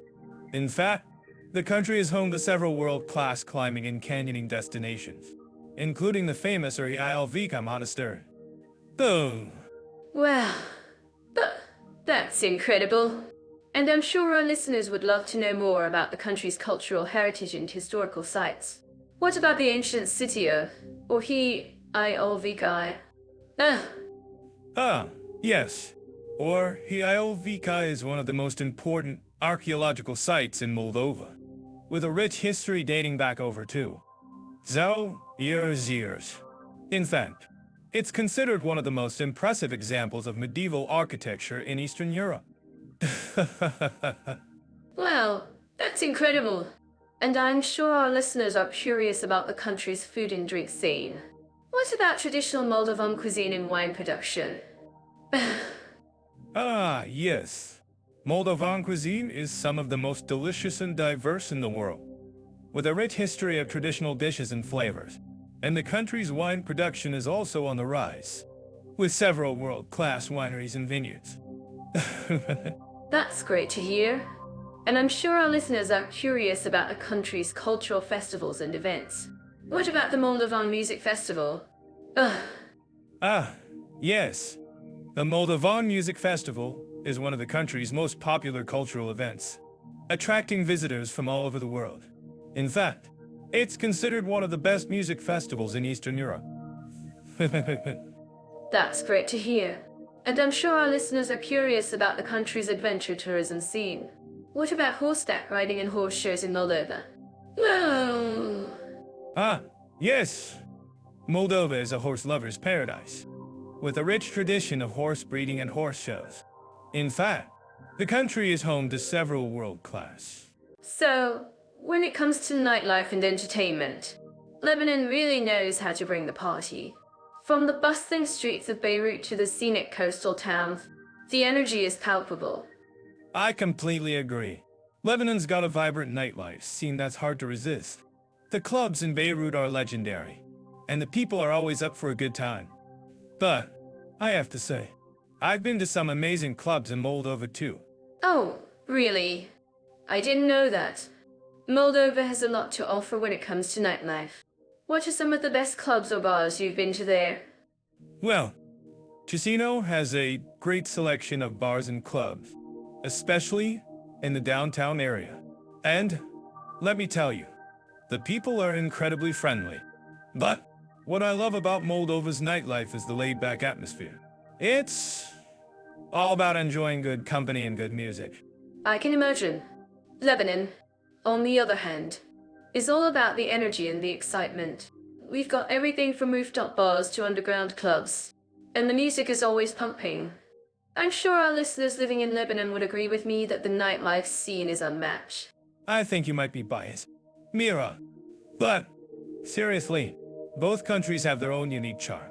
And I'm actually curious about what our listeners think about this. Do they prefer the high-energy vibe of Lebanon or the laid-back atmosphere of Moldova? Well, I'm sure we'll get some great feedback from our listeners. But let's get back to the topic at hand. In Lebanon, one of the best ways to experience the nightlife is to head to the Gem Maison neighborhood in Beirut. It's like a mini party every night, with bars, clubs, and restaurants lining the streets. That sounds amazing. I've heard great things about Gem Maison. But what about Moldova? Are there any particular neighborhoods or areas that are known for their nightlife? Ah, yes. The old Orhii area in Chisinau is a must-visit. It's like a little slice of history, with ancient caves and monasteries turned into bars and restaurants. And the views of the city are simply stunning. Wow, that sounds incredible. I'll have to add it to my list. And speaking of lists, I'm sure our listeners are curious about the best times to hit the clubs in both countries. When is the best time to go out in Lebanon and Moldova? Well, in Lebanon, the party really gets started around 10 p.m. and goes on till the early hours of the morning. And in Moldova, it's more like 11 p.m. to 3 a.m. But, of course, these are just general guidelines, and the best time to go out is always when the mood strikes you. I think you're right. Mia. And, finally, what about the types of music and events you can expect to find in both countries? Are there any particular genres or festivals that stand out? Yes. Lebanon has a thriving music scene, with everything from electronic dance music to traditional Arabic music. And in Moldova, you can expect to find a mix of folk music, rock, and pop. As for festivals, Lebanon has the Beirut International Jazz Festival, which is a must-attend for music lovers. That sounds amazing. And I'm sure our listeners would love to know about any upcoming festivals or events in Moldova. Maybe we can get some insider tips from our listeners who live in Moldova. That's a great idea. Leo, let's get some feedback from our listeners and see what they have to say about the nightlife and entertainment scenes in both countries. Sounds like a plan. Mira, and to our listeners, don't forget to share your thoughts and experiences with us in the comments below. We'd love to hear about your favorite nightlife spots and events in both Lebanon and Moldova. So, let's talk about Lebanon and Moldova when it comes to family-friendly environments and children's activities. I'm sure our listeners living in these countries would agree with me that family is a huge part of their culture. That's right.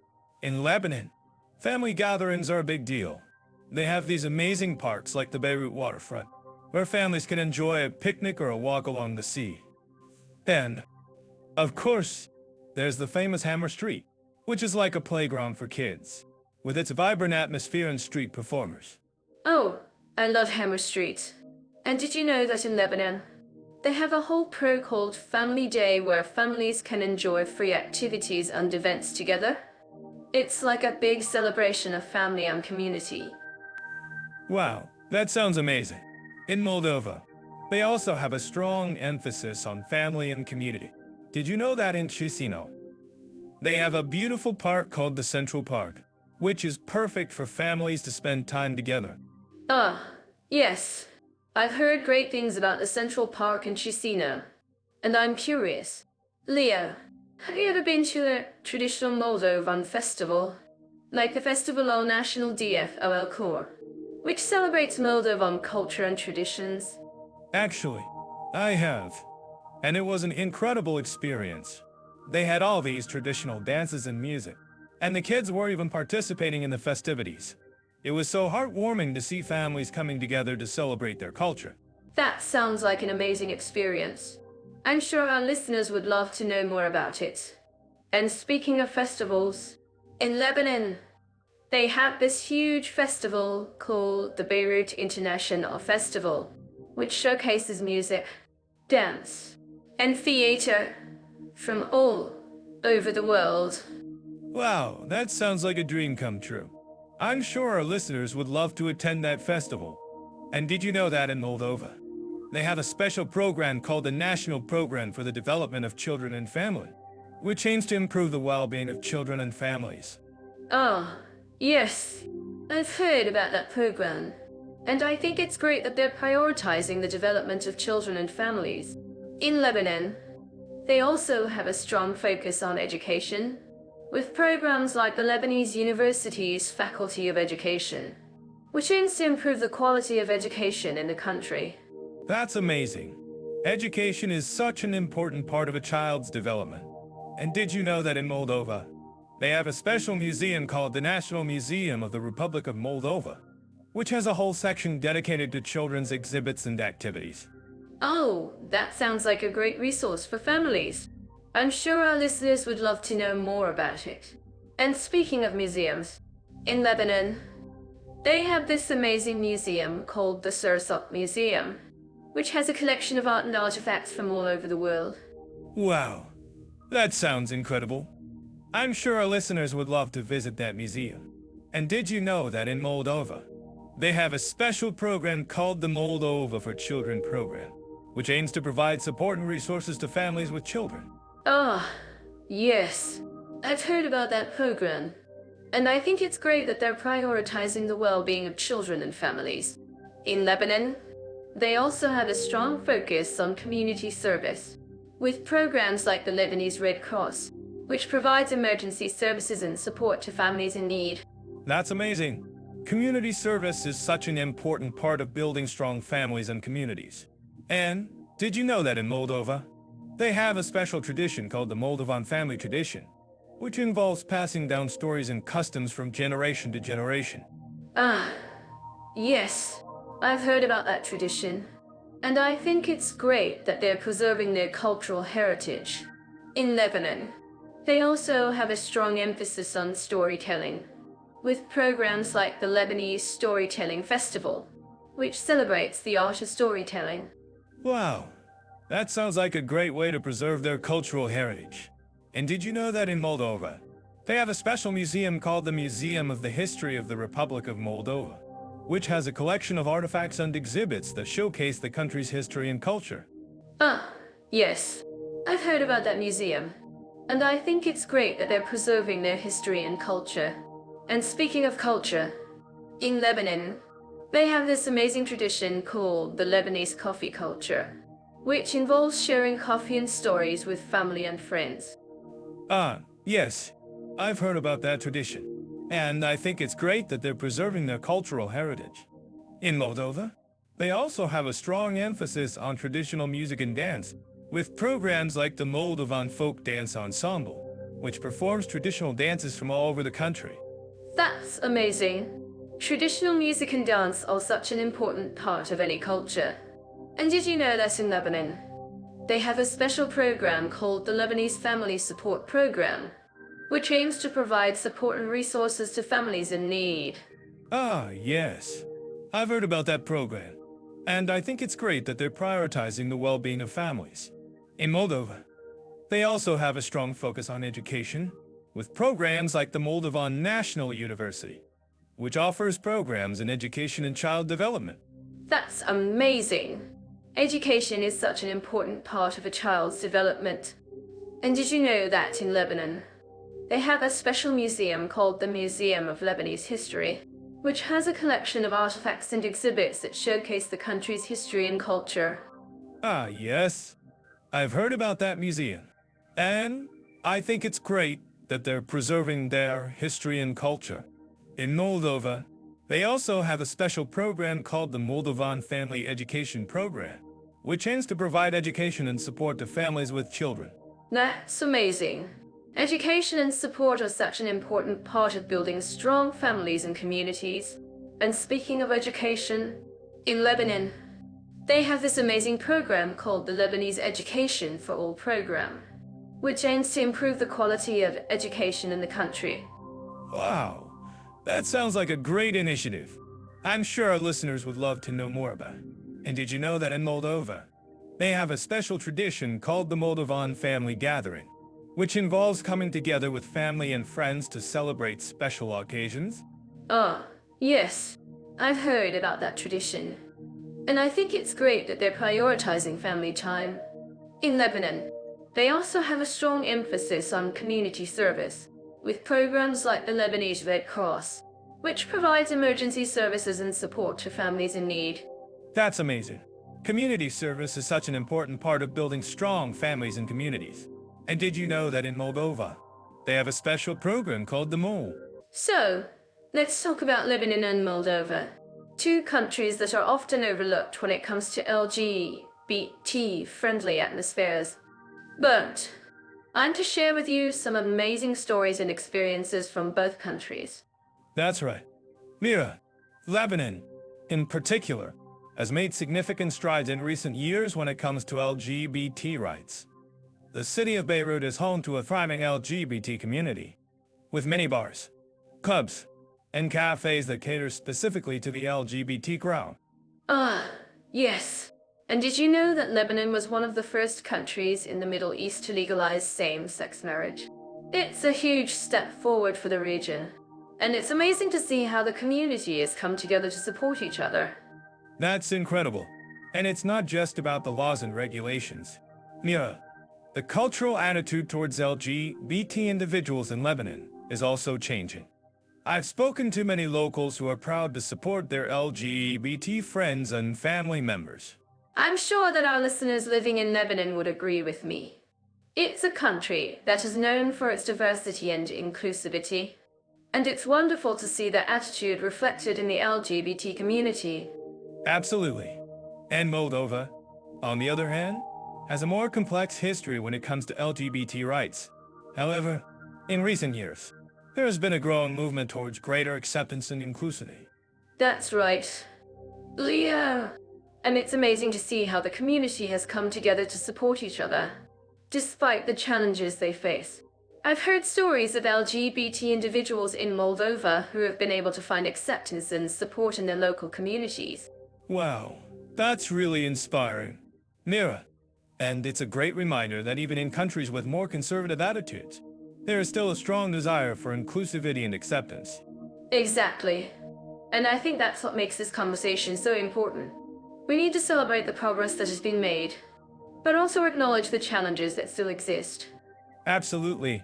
Mira, and I'm curious, what do you think our listeners think about the LGBT-friendly atmosphere in these two countries?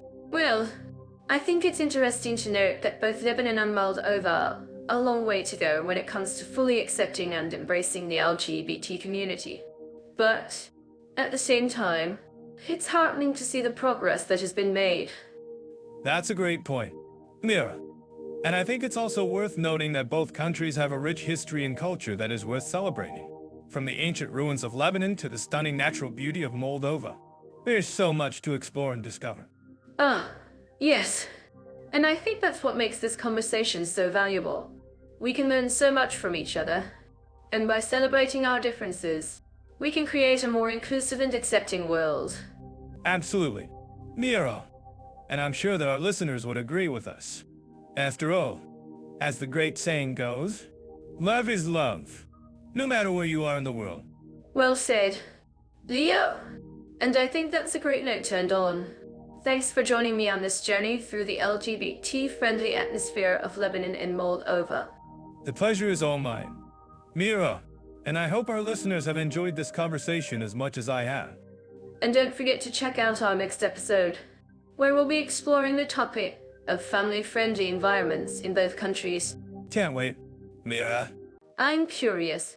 Leo, how do you think Lebanon compares to Moldova in terms of hospitality towards foreigners? Well, Mira, both countries have a reputation for being warm and welcoming, but Lebanon's got a unique blend of cultures that really makes it stand out.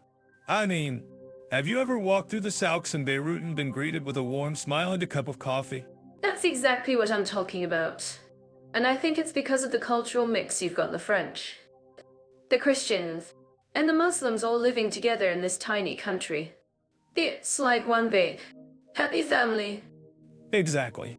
And it's not just the people. It's the food, the music, the way of life. In Lebanon, you can feel the rhythm of the Middle East, but also the influence of Europe and the West. It's like a cultural melting pot. I'm certain that our listeners living in Lebanon would agree with me that the locals are incredibly friendly and welcoming. But, Leo, what about Moldova? What's the vibe like there? Ah, Moldova. It's like the hidden gem of Eastern Europe. The people are warm and welcoming, but in a more subtle way. They're not as used to foreigners as some of the other countries in the region, but they're eager to learn and make connections. And the food. Oh my god. The food is amazing. I've heard that. I've tried some of the traditional dishes like mamaligan sarmale, and they're delicious. But, Leah, I've also heard that Moldova can be a bit more challenging for foreigners, especially when it comes to language barriers. How do you think that affects the hospitality? Ah, yes. The language barrier can be a challenge. But the Moldovans are actually really resourceful and will often find ways to communicate with you. And, you know, it's not just about speaking the language. It's about showing respect and interest in the culture. And, let me tell you, the Moldovans will appreciate your effort to learn a few words of Romanian or Moldovan. That's so true. And I think that's one of the things that makes hospitality in Moldova so special. It's not just about the physical act of welcoming, but also about the emotional connection you make with the people. And, Leo, I'm curious. Have you ever had any funny experiences with language barriers in Moldova? Oh, yes. One time, I tried to order a coffee at a cafe and ended up with a cup of tea instead. The barista just looked at me and said, "You want tea?" "Yes." And I was like, No, I want coffee." But, you know, it was all in good fun. That's hilarious. And I think it's a great example of how language barriers can lead to funny misunderstandings, but also to deeper connections with the people. Leah, I'm curious. What do you think our listeners living in Moldova can do to make the most of their experience and build stronger connections with the locals? Well, I think the key is to be open-minded and willing to learn. Don't be afraid to make mistakes. And don't be afraid to try new things. And, of course, show respect for the culture and the people. And, let me tell you, the Moldovans will appreciate your effort to learn a few words of Romanian or Moldovan. That's so true. And, Leo, I think we should also mention that, in both Lebanon and Moldova, the hospitality extends beyond the locals themselves, but also to the environment and the culture. I mean, have you ever walked through the old city of Beirut or the streets of Chisinau and felt the history and the charm of the place? Exactly. And I think that's one of the things that makes both countries so special, the blend of old and new. The mix of cultures and traditions. It's like a rich tapestry that you can't help but be a part of. When it comes to internet infrastructure, I'm curious about Lebanon's digital scene. I've heard it's quite advanced, especially in Beirut. Yes. Beirut is a hub for tech and innovation in the Middle East. In fact, it's one of the most connected cities in the region. That's fascinating. I've also heard that Lebanon has a high penetration rate for mobile internet. Yes, and it's not just about mobile internet. Lebanon has a well-developed fiber optic network, which provides fast and reliable connectivity to both residential and commercial areas. That's impressive. I'm sure our listeners in Lebanon would agree that having reliable internet is crucial for their daily lives. Absolutely. And it's not just about having internet. It's about having access to quality digital content and services. In Lebanon, you can find a wide range of online platforms and services that cater to different needs and interests. I'm curious about the digital nomad scene in Lebanon. Do many remote workers and digital nomads come to the country to work and live? Yes, Lebanon is becoming increasingly popular among digital nomads. The country offers a unique blend of traditional and modern culture, as well as a thriving tech scene. That's great to hear. I'm sure our listeners would love to know more about the cost of living and the types of accommodations available for digital nomads in Lebanon. Yes. The cost of living in Lebanon can be relatively high, especially in Beirut. However, there are many affordable options for accommodations, from shared apartments to guest houses and hostels. I see. And what about Moldova? How does internet infrastructure compare to Lebanon's? Well, Moldova's internet infrastructure is still developing, but it's making significant strides. The country has invested heavily in its fiber optic network, which has improved connectivity and speeds in urban areas. That's great to hear. I've heard that Moldova has a relatively low mobile internet penetration rate compared to Lebanon. Yes, that's correct. However, the country is working to improve its mobile internet infrastructure, and there are many initiatives underway to increase access to mobile internet in rural areas. I'm curious about the digital nomad scene in Moldova. Do many remote workers and digital nomads come to the country to work and live? Actually, Moldova is becoming increasingly popular among digital nomads, especially those looking for a more affordable and relaxed lifestyle. The country offers a unique blend of traditional and modern culture, as well as a growing tech scene. That's great to hear. I'm sure our listeners would love to know more about the cost of living and the types of accommodations available for digital nomads in Moldova. Yes. The cost of living in Moldova is relatively low, and there are many affordable options for accommodations, from shared apartments to guest houses and hostels. I see. And what about the types of digital services and platforms available in Moldova? Well, Moldova has a growing number of online platforms and services that cater to different needs and interests. From e-commerce to online education, there's a wide range of digital services available in the country. That's great to hear. I'm sure our listeners would love to know more about the challenges facing Moldova's digital infrastructure. Yes. One of the biggest challenges facing Moldova's digital infrastructure is the lack of investment in rural areas. Many rural communities lack access to reliable and fast internet, which can make it difficult for them to access digital services and opportunities. I see. And what about the government's efforts to improve digital infrastructure in Moldova? Well, the government has launched several initiatives to improve digital infrastructure in Moldova, including the development of a national broadband plan. The plan aims to increase access to fast and reliable internet in rural areas and to improve the overall quality of digital services in the country. That's great to hear. I'm sure our listeners would love to know more about the opportunities for digital entrepreneurship in Moldova. Yes. Moldova has a growing number of digital entrepreneurs who are starting new businesses and creating innovative products and services. The country has a number of incubators and accelerators that provide support and resources for digital entrepreneurs. And there are many opportunities for collaboration and networking.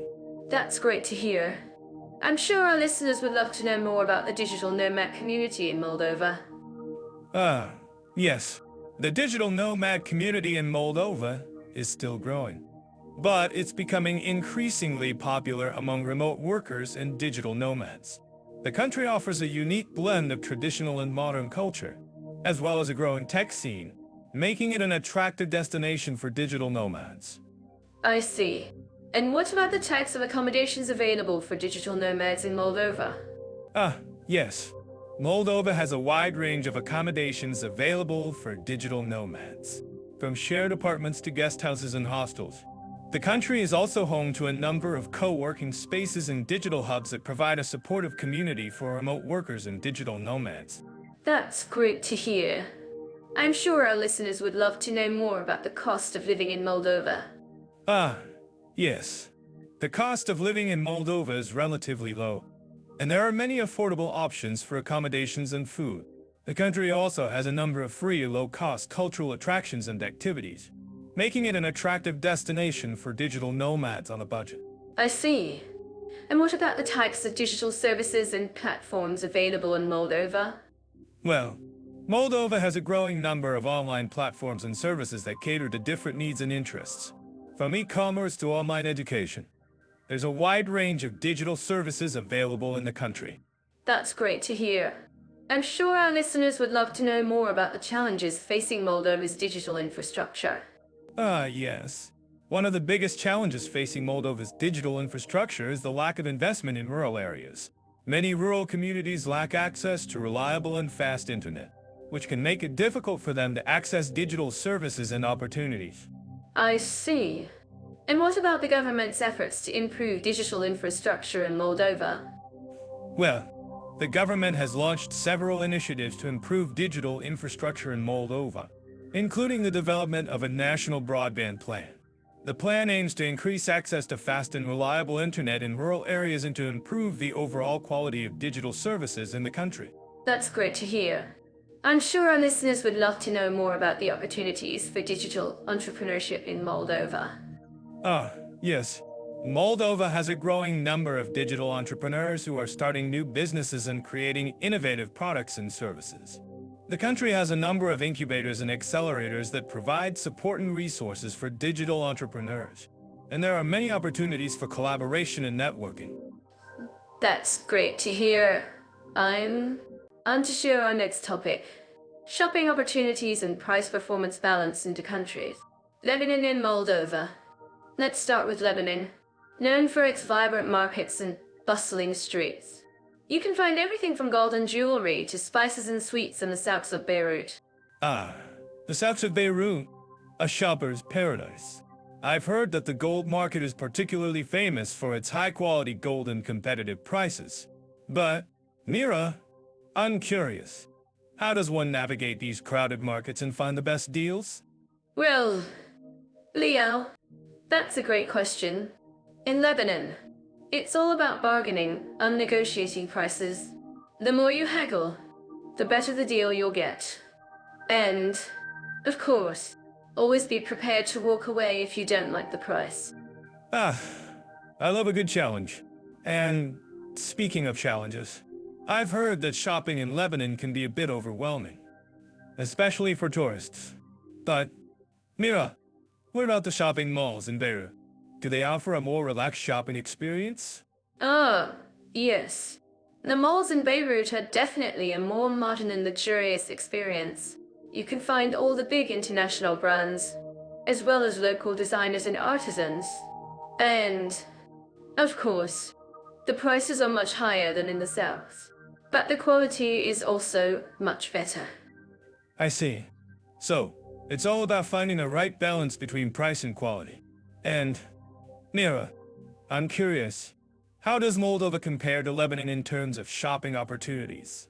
Well, Leo, Moldova has a very different shopping scene.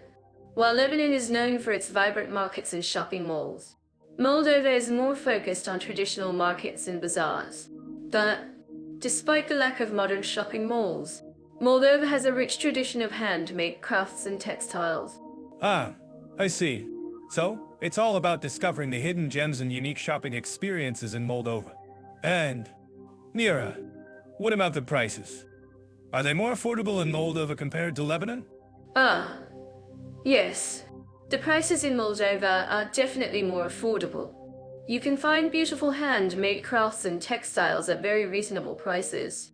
And, of course, the locals are always happy to haggle and negotiate prices. I love a good haggle. And, Mira, I'm curious. What about the shopping experience in Moldova? Is it more laid back and relaxed compared to Lebanon?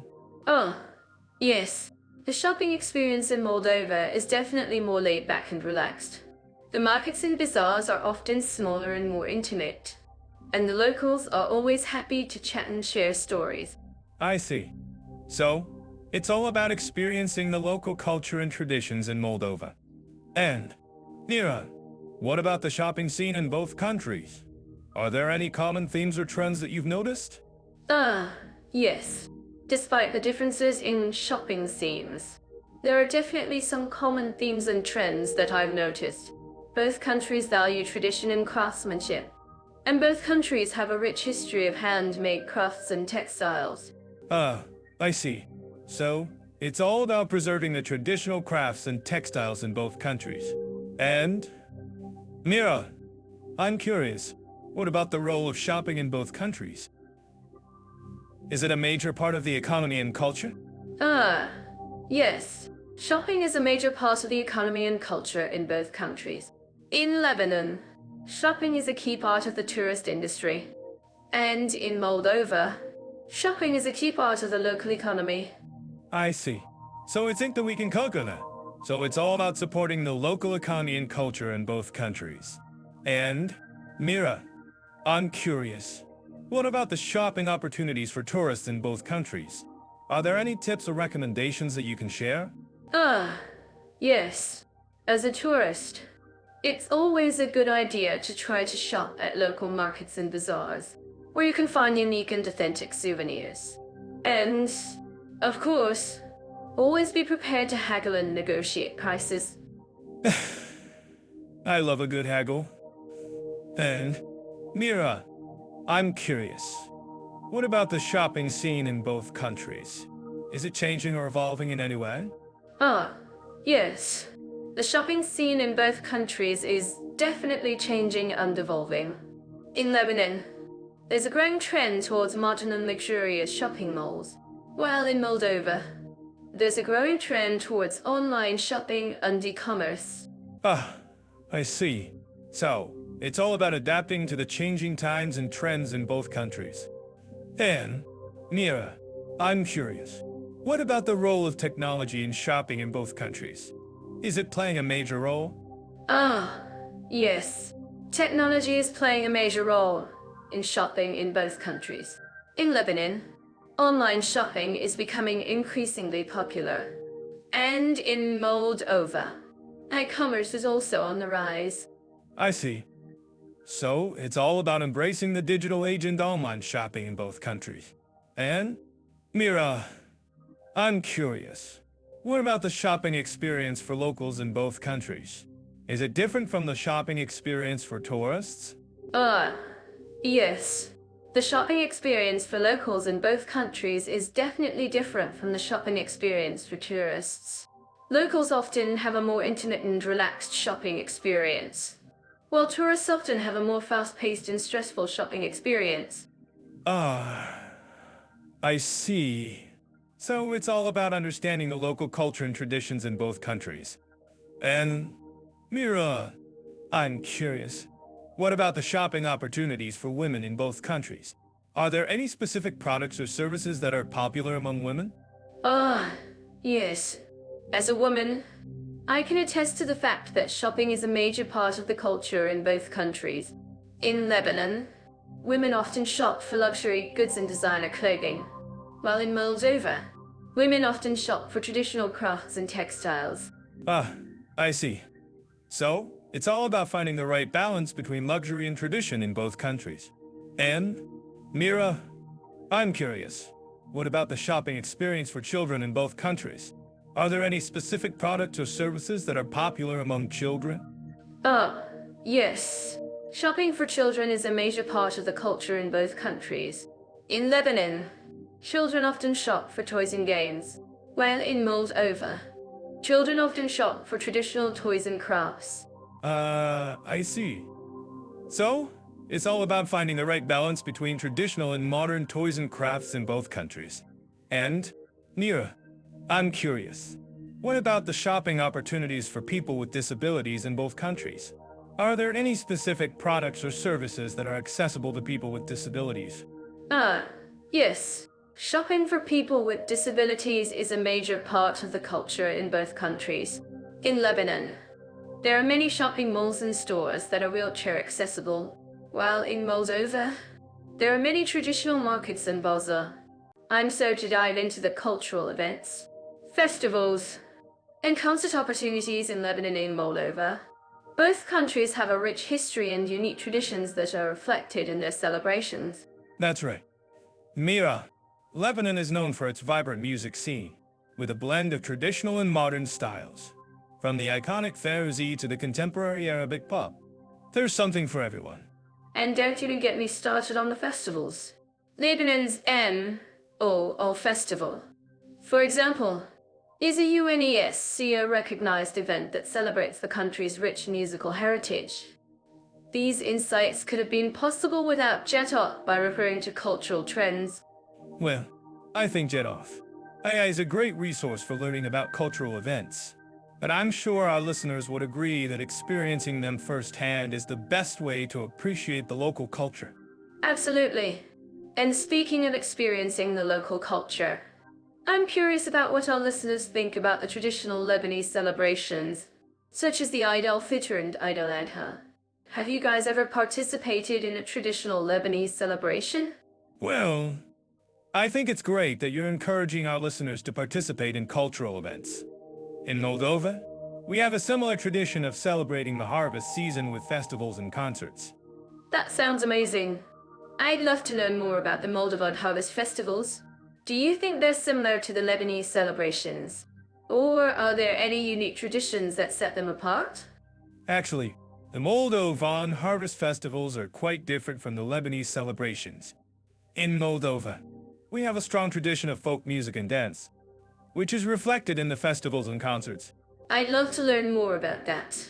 Can you tell me more about the Moldovan folk music and dance traditions? Of course, in Moldova, we have a rich tradition of folk music and dance that dates back centuries. The music is characterized by its unique blend of Eastern European and Balkan influences, and the dance is known for its intricate steps and energetic rhythms. Well, that sounds incredible. I can only imagine the energy of the festivals and concerts. And speaking of energy, I'm curious about the role of music in both countries.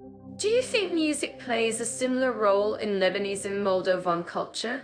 Actually, I think music plays a very different role in Lebanese and Moldovan culture. In Lebanon, music is a major part of the country's identity, with many Lebanese artists achieving international recognition. In Moldova, music is more of a folk tradition, with a focus on preserving the country's cultural heritage. I see what you mean. It's interesting to see how music can be a reflection of a country's culture and identity. And speaking of cultural identity, I'm curious about the impact of globalization on both countries. Do you think globalization has affected the way people celebrate cultural events and festivals? Well, I think globalization has certainly had an impact on cultural events and festivals in both countries. In Lebanon, for example, we've seen the influence of Western culture on traditional celebrations, while in Moldova, we've seen the influence of European culture on folk traditions. That's a great point. And I think it's interesting to see how both countries are finding ways to balance traditional culture with modern influences. For more, check out Jetov, AI's cultural trends section. Well, I think Jetov. AI is a great resource for learning about cultural trends, but I'm sure our listeners would agree that experiencing them firsthand is the best way to appreciate the local culture. Absolutely. And speaking of experiencing the local culture, I'm curious about what our listeners think about the cultural exchange programs that exist between Lebanon and Moldova. Have you guys ever participated in a cultural exchange program? Well, I think it's great that you're encouraging our listeners to participate in cultural exchange programs. In Moldova, we have a strong tradition of cultural exchange with other European countries, and we're always looking for new partners. That sounds amazing. I'd love to learn more about the cultural exchange programs between Lebanon and Moldova. Do you think they're a great way to promote cultural understanding and exchange? Absolutely. I think cultural exchange programs are a great way to promote cultural understanding and exchange between countries. They allow people to learn about each other's cultures and traditions, and to share their own with others. Well, I think that's a great way to end our discussion on cultural events, festivals, and concert opportunities in Lebanon and Moldova. Thank you, Leo, for sharing your insights with us today. Thank you, Mira, for having me on the show. It's been a pleasure discussing cultural events and festivals with you. So when it comes to learning the local language in Lebanon, it's quite fascinating. The country has a rich linguistic heritage, with Arabic, French, and English being widely spoken. And, of course, the infamous Lebanese dialect, which is a unique blend of Arabic and French. Ah, yes. The Lebanese dialect is like a delicious mix of flavors, a bit spicy, a bit sweet, and totally unique. And, as you mentioned, Arabic, French, and English are all widely spoken. But, I have to say, I found that even with some basic Arabic, you can get by just fine in Lebanon. That's true, Leo. But, for those who want to dive deeper into the language, there are plenty of language schools and programs available, from intensive Arabic courses to language exchange programs. There's something for everyone. And I think it's great that there are so many opportunities for language learners. I mean, who doesn't love a good challenge, right? But I have to say, I found that the Lebanese people are incredibly welcoming and eager to help foreigners learn the language. Absolutely. And it's not just about the language itself, but also about the culture and customs. Lebanon is a country with a rich history and a unique blend of cultures. And I think that's what makes it so fascinating to learn about. Well, I think it's also worth mentioning that Lebanon has a strong tradition of language education. Many Lebanese people are fluent in multiple languages, and there's a real emphasis on language learning and cultural exchange. That's so true, Leo.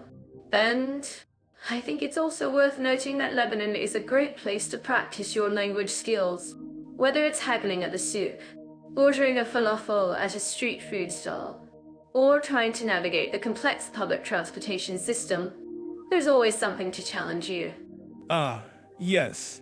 The public transportation system in Lebanon can be a bit of a challenge, but it's also a great opportunity to practice your language skills. And I think it's also worth mentioning that many Lebanese people are eager to help foreigners learn the language and navigate the culture. I completely agree. Leo. And I think it's also worth noting that Lebanon has a strong tradition of language and cultural exchange. Many Lebanese people have studied abroad, and there's a real emphasis on international cooperation and cultural exchange. Well, I think it's also worth mentioning that Lebanon has a unique cultural landscape. With its rich history, diverse cultural influences, and strong tradition of language education, it's a truly fascinating place to learn about. Absolutely, Leo. And I think it's also worth noting that Lebanon is a great place to learn about the Arabic language and culture. From the language itself to the customs and traditions, there's always something new to discover. Yes. Lebanon is a treasure trove of language and cultural knowledge.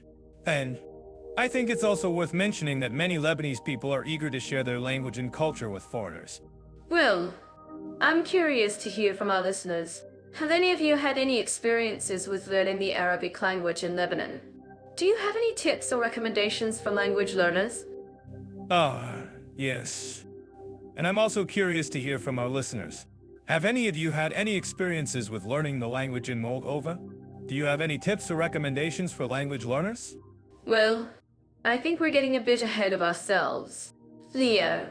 But I'm sure our listeners will appreciate the opportunity to share their experiences and tips. Yes. Let's get back to the topic at hand. Opportunities and ease of learning the local language in Lebanon and Moldova. Right. So, let's talk about Moldova. What's your take on the opportunities for language learners in Moldova? Leo? Well, I think Moldova has a lot to offer language learners. From its unique cultural heritage to its rich linguistic landscape, there's always something new to discover. That's so true, Leo. And I think it's also worth noting that Moldova has a strong tradition of language education. Many Moldovans are fluent in multiple languages, and there's a real emphasis on language learning and cultural exchange. Yes. And I think it's also worth mentioning that Moldova has a unique cultural landscape, with its rich history, diverse cultural influences, and strong tradition of language education. It's a truly fascinating place to learn about. Absolutely, Leo. And I think it's also worth noting that Moldova is a great place to learn about the Romanian language and culture. From the language itself to the customs and traditions, there's always something new to discover. Yes. Moldova is a treasure trove of language and cultural knowledge. And I think it's also worth mentioning that many Moldovans are eager to share their language and culture with foreigners. Well, I'm curious to hear from our listeners. Have any of you had any experiences with learning the Romanian language in Moldova? Do you have any tips or recommendations for language learners? Yes. And I'm also curious to hear from our listeners. Do you think there are any similarities or differences between learning the Arabic language in Lebanon and the Romanian language in Moldova? I think we're getting a bit ahead of ourselves, Leo. But I'm sure our listeners will appreciate the opportunity to share their experiences and tips. Yes. let's get back to the topic at hand. Opportunities and ease of learning the local language in Lebanon and Moldova. Right. Summarize what we've discussed so far. Both Lebanon and Moldova offer a range of opportunities for language learners, from language schools and programs to cultural immersion and linguistic challenges. Yes. And I think it's also worth mentioning that both countries have a strong tradition of language education and a unique cultural landscape. Absolutely. Leo. And I think it's also worth noting that both countries are great places to learn about the local language and culture, from the language itself to the customs and traditions. Yes. Both Lebanon and Moldova are truly fascinating places to learn about the local language and culture. Well, I think that's all the time we have for today. Thanks for joining us, everyone. And we'll see you in the next episode. Yes. Thanks for tuning in. Everyone, until next time, stay curious and keep learning. So, let's talk about safety and comfort for women travelers in Lebanon and Moldova. Both countries have a unique blend of cultures. But how do they stack up when it comes to women's safety? Great topic. Lebanon, in particular, has a complex history when it comes to women's rights. While it's a predominantly Muslim country, there's a strong feminist movement and a growing awareness of women's issues. That's fascinating. I've heard that women in Lebanon are more likely to be entrepreneurs and business owners than in many other countries in the region. Exactly. And with that comes a sense of independence and empowerment. However, as with any country, there are still issues with harassment and assault. Women in Lebanon often face catcalling and unwanted attention on the streets. That's so frustrating. But I've also heard that the Lebanese government has implemented some measures to address these issues, such as increasing police presence in public areas. Yes, that's true. And the government has also launched campaigns to promote gender equality and combat violence against women. However, there's still a long way to go. I'm curious. Leo, have you ever experienced any harassment or unwanted attention while traveling in Lebanon? Well, I'm a guy, so I don't think I'd be a great example of a woman's experience. But I have had some close calls with scammers and con artists. Well, that's a different story altogether. But I'm sure our listeners would love to hear more about your experiences. Maybe I'll save that for a future episode. Okay, moving on. Let's talk about Moldova. From what I've read, Moldova has a relatively low crime rate compared to other Eastern European countries. That's true. Moldova is generally considered a safe country for tourists, including women. However, as with any country, there are still areas that are best avoided, especially at night. That's good to know. I've also heard that Moldovan women are known for their strong cultural heritage and traditions. Yes, that's true. Moldovan women are often involved in traditional crafts and folk music, and they're highly respected for their skills and knowledge. I'm sure our listeners would love to learn more about Moldovan culture. If you think this is wrong, please let us know in the comments. Well, I think it's great that we're highlighting the positive aspects of both countries. Agreed. And let's not forget about the food. Both Lebanon and Moldova have delicious cuisine. But I'm curious, Leah, have you ever tried any traditional Moldovan dishes? Well, I've had my fair share of stuffed cabbage rolls and polenta, but I'm not sure I'd call myself an expert. Okay. Well, I'm sure our listeners would love to hear more about your culinary adventures. Maybe I'll save that for a future episode. Okay, moving on. I want to ask our listeners, have you ever traveled to either Lebanon or Moldova? What were your experiences like? I'm sure our listeners have some great stories to share. And if you have any tips or advice for women travelers in either country, please let us know in the comments. Well, I think that's all for now. Thanks for tuning in, everyone. And don't forget to like and subscribe for more episodes like this one. And maybe we'll see you in the next episode. Or maybe we won't. Okay, that's all for today. Thanks for listening.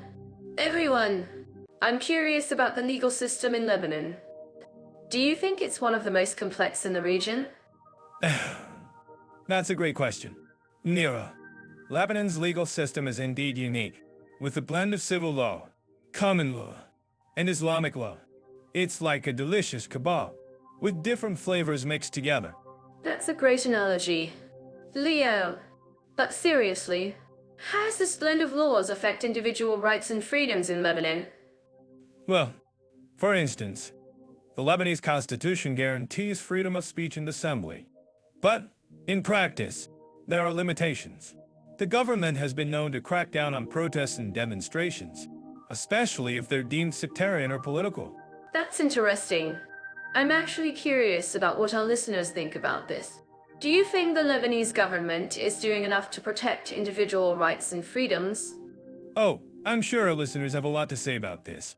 But in all seriousness, the situation is complex, and there are different opinions on how to balance individual rights with national security and social order.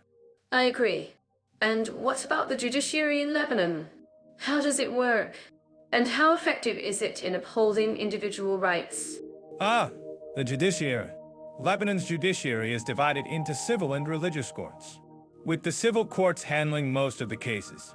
However, the religious courts have significant power, especially in matters of personal status, such as marriage and divorce. That's fascinating. I'm not sure I fully understand how the religious courts work. Can you explain it in simpler terms? Leo? Okay, let me try. Imagine you're getting married in Lebanon, and you want to choose the laws that govern your marriage. You can choose to have your marriage governed by civil law or Islamic law, depending on your personal preference. I see. So, it's like a menu, where you can choose the laws that apply to you. Exactly. And it's not just marriage. The religious courts have jurisdiction over other matters, such as inheritance and child custody. That's a lot to take in. And what about individual rights and freedoms in Moldova? How does its legal system compare to Lebanon's? Moldova. A country with a rich history and a complex legal system. The Moldovan constitution guarantees individual rights and freedoms. But, in practice, there are concerns about corruption and the influence of the oligarchy. That's a great point. Leo, and how does the judiciary in Moldova work? Is it independent? Or is it influenced by the government? The judiciary in Moldova is a bit of a mess. To be honest, there have been allegations of corruption and interference by the government, which has undermined the independence of the judiciary. I'm actually curious about what our listeners think about this. Do you think the Moldovan government is doing enough to protect individual rights and freedoms? Oh, I'm sure our listeners have a lot to say about this. But in all seriousness, the situation is complex, and there are different opinions on how to balance individual rights with national security and social order. I agree. And what about the role of civil society in Moldova? How can it help promote individual rights and freedoms? Civil society is a crucial player in Moldova. There are many NGOs and activists working to promote human rights and good governance. However, they often face challenges from the government and other powerful interests. That's a great point. Leo, and how can our listeners support civil society in Moldova? That's a great question. Mira, our listeners can support civil society by staying informed about the issues, spreading awareness about the importance of human rights, and supporting organizations that work to promote individual rights and freedoms. That's a great suggestion. Leo, and finally, what about the future of individual rights and freedoms in both Lebanon and Moldova? Do you think there are any positive trends or developments? That's a great question. Mira, while there are certainly challenges ahead, there are also many positive trends and developments. For example, in Lebanon, there is a growing movement for reform and greater transparency in government. And in Moldova, there are many activists and NGOs working to promote human rights and good governance. I agree. And I think that's a great note to end on. Thank you, Leo, for your insights on the legal system and individual rights in Lebanon and Moldova. Thank you, Mira. It's been a pleasure discussing these complex topics with you. And to our listeners, thank you for tuning in. Don't forget to like and subscribe for more episodes on interesting topics. Let's dive into the spa scene in Lebanon. I'm sure many of you have heard of the famous hammam experiences. where you can relax and rejuvenate with traditional Middle Eastern rituals. Yes, the hammam is a must-try in Lebanon. But, Mira, have you ever tried the Turkish bath in Istanbul? I mean, it's not just about the water and scrubbing. It's an experience. Oh, actually, I have tried the Turkish bath, and it was amazing. But in Lebanon, the hammam is a whole different level. They have these beautiful, intricately designed domes, and the atmosphere is just so peaceful. Well, let's stand like and talk to that. That sounds incredible. And I'm sure the Lebanese hammam is a lot more affordable than some of the high-end spas in Turkey. But have you noticed that in Lebanon, they have this amazing blend of traditional and modern wellness practices? Absolutely. Leo, I mean, you can go to a traditional hammam, or you can opt for a more modern spa experience with all the latest technology and treatments. And, of course, the food in Lebanon is just amazing for your overall health and well-being. The food in Lebanon is incredible. And, if you're looking for a more holistic approach to wellness, you might want to try some of the traditional Lebanese herbal remedies. Ooh, that's a great idea. Leo, I mean, have you tried some of the local herbal teas? They're just amazing for relaxation and stress relief. Yes, I've tried them, and they're amazing. But, Mira, have you noticed that in Lebanon? There's this amazing cultural attitude towards self-care and wellness. I mean, people take their time to relax and rejuvenate, and it's just so beautiful. I completely agree, Leo, and I think that's one of the things that makes Lebanon such a great destination for wellness and relaxation. The people, the culture, the food, the spas. It's just a perfect combination. Wow, I'm so glad you agree, Mira. And I'm sure our listeners would agree with us too. I mean, that Leetin Kalpana, who wouldn't want to relax in a beautiful hammam, surrounded by the sounds of the Arabic music and the scent of the traditional spices? Exactly. I'm actually curious about what our listeners think about this. Do you guys have any favorite spa experiences or wellness practices in Lebanon or Moldova? That's a great question, Mira. And I think we should definitely explore some of the spa options in Moldova. I mean, I've heard that they have some amazing natural hot springs and spas in the countryside. Ooh, that sounds incredible. I would love to learn more about that. And maybe we can even plan a future podcast episode on spa and wellness in Moldova. That sounds like a great idea, Mira. And I'm sure our listeners would love to hear more about it. Okay, let's move on to the next topic.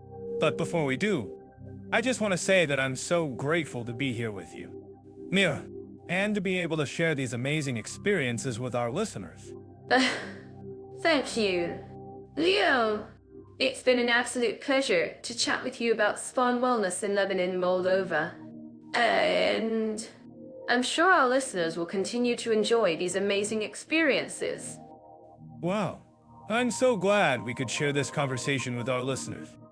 And I think we should definitely continue exploring the spa and wellness seen in both Lebanon and Moldova. Maybe we can even plan a future episode on the cultural attitudes towards wellness in these countries. Oh, that sounds like a great idea, Leo. And I'm sure our listeners would love to hear more about it. Okay, let's wrap up this episode. But before we do, I just want to say that I'm so grateful to be here with you, Leo, and to be able to share these amazing experiences with our listeners. Thank you. Mira, it's been an absolute pleasure to chat with you about spa and wellness in Lebanon and Moldova. And I'm sure our listeners will continue to enjoy these amazing experiences. When we talk about opportunities for religious and spiritual needs, we have to consider the cultural and historical context of each country. Lebanon is a prime example of a country where different faiths coexist in harmony. I'm certain that our listeners living in Lebanon would agree with me that the diversity of religions is a defining characteristic of the country. Absolutely. Mira, Lebanon is indeed a melting pot of cultures and faiths. You have Christians, Muslims, Jews, and other minority groups all living together in relative peace. I'm curious to know, what's it like to experience this diversity firsthand? Well, Leo, I've had the chance to visit Lebanon and experience its rich cultural heritage. One of the most striking things is the way different faiths come together to celebrate each other's holidays. For example, during Christmas, you'll find Muslims and Christians exchanging gifts and sharing meals together. It's truly heartwarming to see. That's beautiful. Mira, I've heard that Lebanon also has a strong tradition of interfaith dialogue and cooperation. Can you tell us more about that? Yes, that's right. Lebanon has a long history of promoting interfaith understanding and cooperation. The country has hosted many international conferences and workshops on interfaith dialogue. And it's not uncommon to see Muslims and Christians praying together in the same mosque or church. It's a truly unique and inspiring experience. Wow, that's amazing. I'm sure our listeners are curious to know more about the specific laws and regulations that allow for this level of religious freedom. Can you walk us through some of the key laws and regulations that protect the rights of religious minorities in Lebanon? Great question. Leo, Lebanon has a robust system of laws and regulations that protect the rights of religious minorities. For example, the Lebanese constitution guarantees freedom of worship and freedom of conscience. And the country has a number of laws that promote interfaith dialogue and cooperation. Additionally, the Lebanese government has established a number of institutions and programs to promote interfaith understanding and tolerance. That's fascinating. Mira, I'm sure our listeners would love to know more about the specific programs and initiatives that are promoting interfaith understanding and cooperation in Lebanon. Can you tell us about some of the notable initiatives that have been implemented in recent years? Yes, certainly. One of the most notable initiatives is the Lebanese Interfaith Dialogue Association, which was established in 2002 to promote interfaith understanding and cooperation.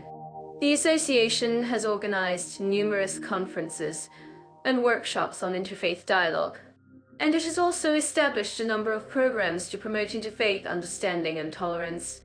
Wow, that's impressive. I'm sure our listeners are curious to know more about the impact of these initiatives on the ground. Have you heard any personal stories or anecdotes about how these initiatives have made a difference in people's lives? Yes. I've heard many stories about the impact of these initiatives on the ground. For example, I've heard about a group of Muslim and Christian youth who came together to build a community center in a poor neighborhood. The center provided a safe space for both Muslims and Christians to come together and share their experiences. And it also offered a range of programs and services to promote interfaith understanding and cooperation. That's amazing. Mia, I'm sure our listeners would love to know more about the specific challenges that Lebanon faces in terms of promoting interfaith understanding and cooperation. Can you walk us through some of the key challenges that the country is facing? Yes. One of the biggest challenges that Lebanon faces is the legacy of sectarianism and division. Despite the country's rich cultural heritage and history of interfaith dialogue, there are still many tensions and divisions between different faith groups. Additionally, the country has faced numerous challenges in recent years, including the Syrian refugee crisis and the economic crisis, which have put a strain on the country's social and economic fabric. I see. And what about Moldova? How does it compare to Lebanon in terms of opportunities for religious and spiritual needs? Well, Leah, Moldova is a very different country from Lebanon. While Lebanon has a long history of interfaith dialogue and cooperation, Moldova has a more complex and nuanced relationship with its own religious minorities. The country has a majority Orthodox Christian population, but there are also significant minority groups of Catholics, Protestants, and Muslims. That's interesting. Mira, I've heard that Moldova has a relatively high level of religious freedom compared to some other countries in the region. Can you tell us more about the specific laws and regulations that protect the rights of religious minorities in Moldova? Yes. Moldova has a robust system of laws and regulations that protect the rights of religious minorities. For example, the Moldovan constitution guarantees freedom of worship and freedom of conscience. And the country has a number of laws that promote interfaith dialogue and cooperation. That's great to hear. Mira, I'm sure our listeners would love to know more about the specific programs and initiatives that are promoting interfaith understanding and cooperation in Moldova. Can you tell us about some of the notable initiatives that have been implemented in recent years? Yes, certainly. One of the most notable initiatives is the Moldovan Interfaith Dialogue Association, which was established in 2005 to promote interfaith understanding and cooperation. The association has organized numerous conferences and workshops on interfaith dialogue, and it has also established a number of programs to promote interfaith understanding and tolerance. Wow, that's impressive. I'm sure our listeners are curious to know more about the impact of these initiatives on the ground. Have you heard any personal stories or anecdotes about how these initiatives have made a difference in people's lives? Ah, yes. I've heard many stories about the impact of these initiatives on the ground. For example, I heard about a group of Muslim and Christian youth who came together to build a community center in a poor neighborhood. The center provided a safe space for both Muslims and Christians to come together and share their experiences. And it also offered a range of programs and services to promote interfaith understanding and cooperation. That's amazing. Mira, I'm sure our listeners would love to know more about the specific challenges that Moldova faces in terms of promoting interfaith understanding and cooperation. Can you walk us through some of the key challenges that the country is facing? Yes. One of the biggest challenges that Moldova faces is the legacy of Soviet-era secularism and the ongoing tensions between different faith groups. Additionally, the country has faced numerous challenges in recent years, including the economic crisis and the ongoing conflict in Ukraine, which have put a strain on the country's social and economic fabric. I see. And finally, I'd like to ask our listeners to share their thoughts on this topic. Have you had any personal experiences or observations about the opportunities for religious and spiritual needs in Lebanon and Moldova? I'm so to dive into social equality, respect for minorities, and diversity in Lebanon and Moldova. Both countries have a rich cultural heritage. But how do they fare when it comes to inclusivity? Let's start with Lebanon.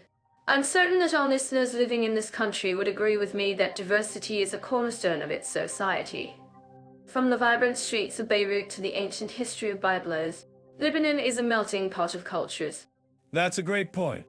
Mira, Lebanon is indeed a country with a long history of cultural exchange and diversity. However, it's also a country with a complex social landscape. The 2008 conflict between Hezbollah and the Lebanese government, for example, had a significant impact on the country's social dynamics. Despite this, Lebanon has made significant strides in promoting social equality and respect for minorities. I completely agree. The Lebanese government had policies aimed at promoting social equality and protecting the rights of minority groups.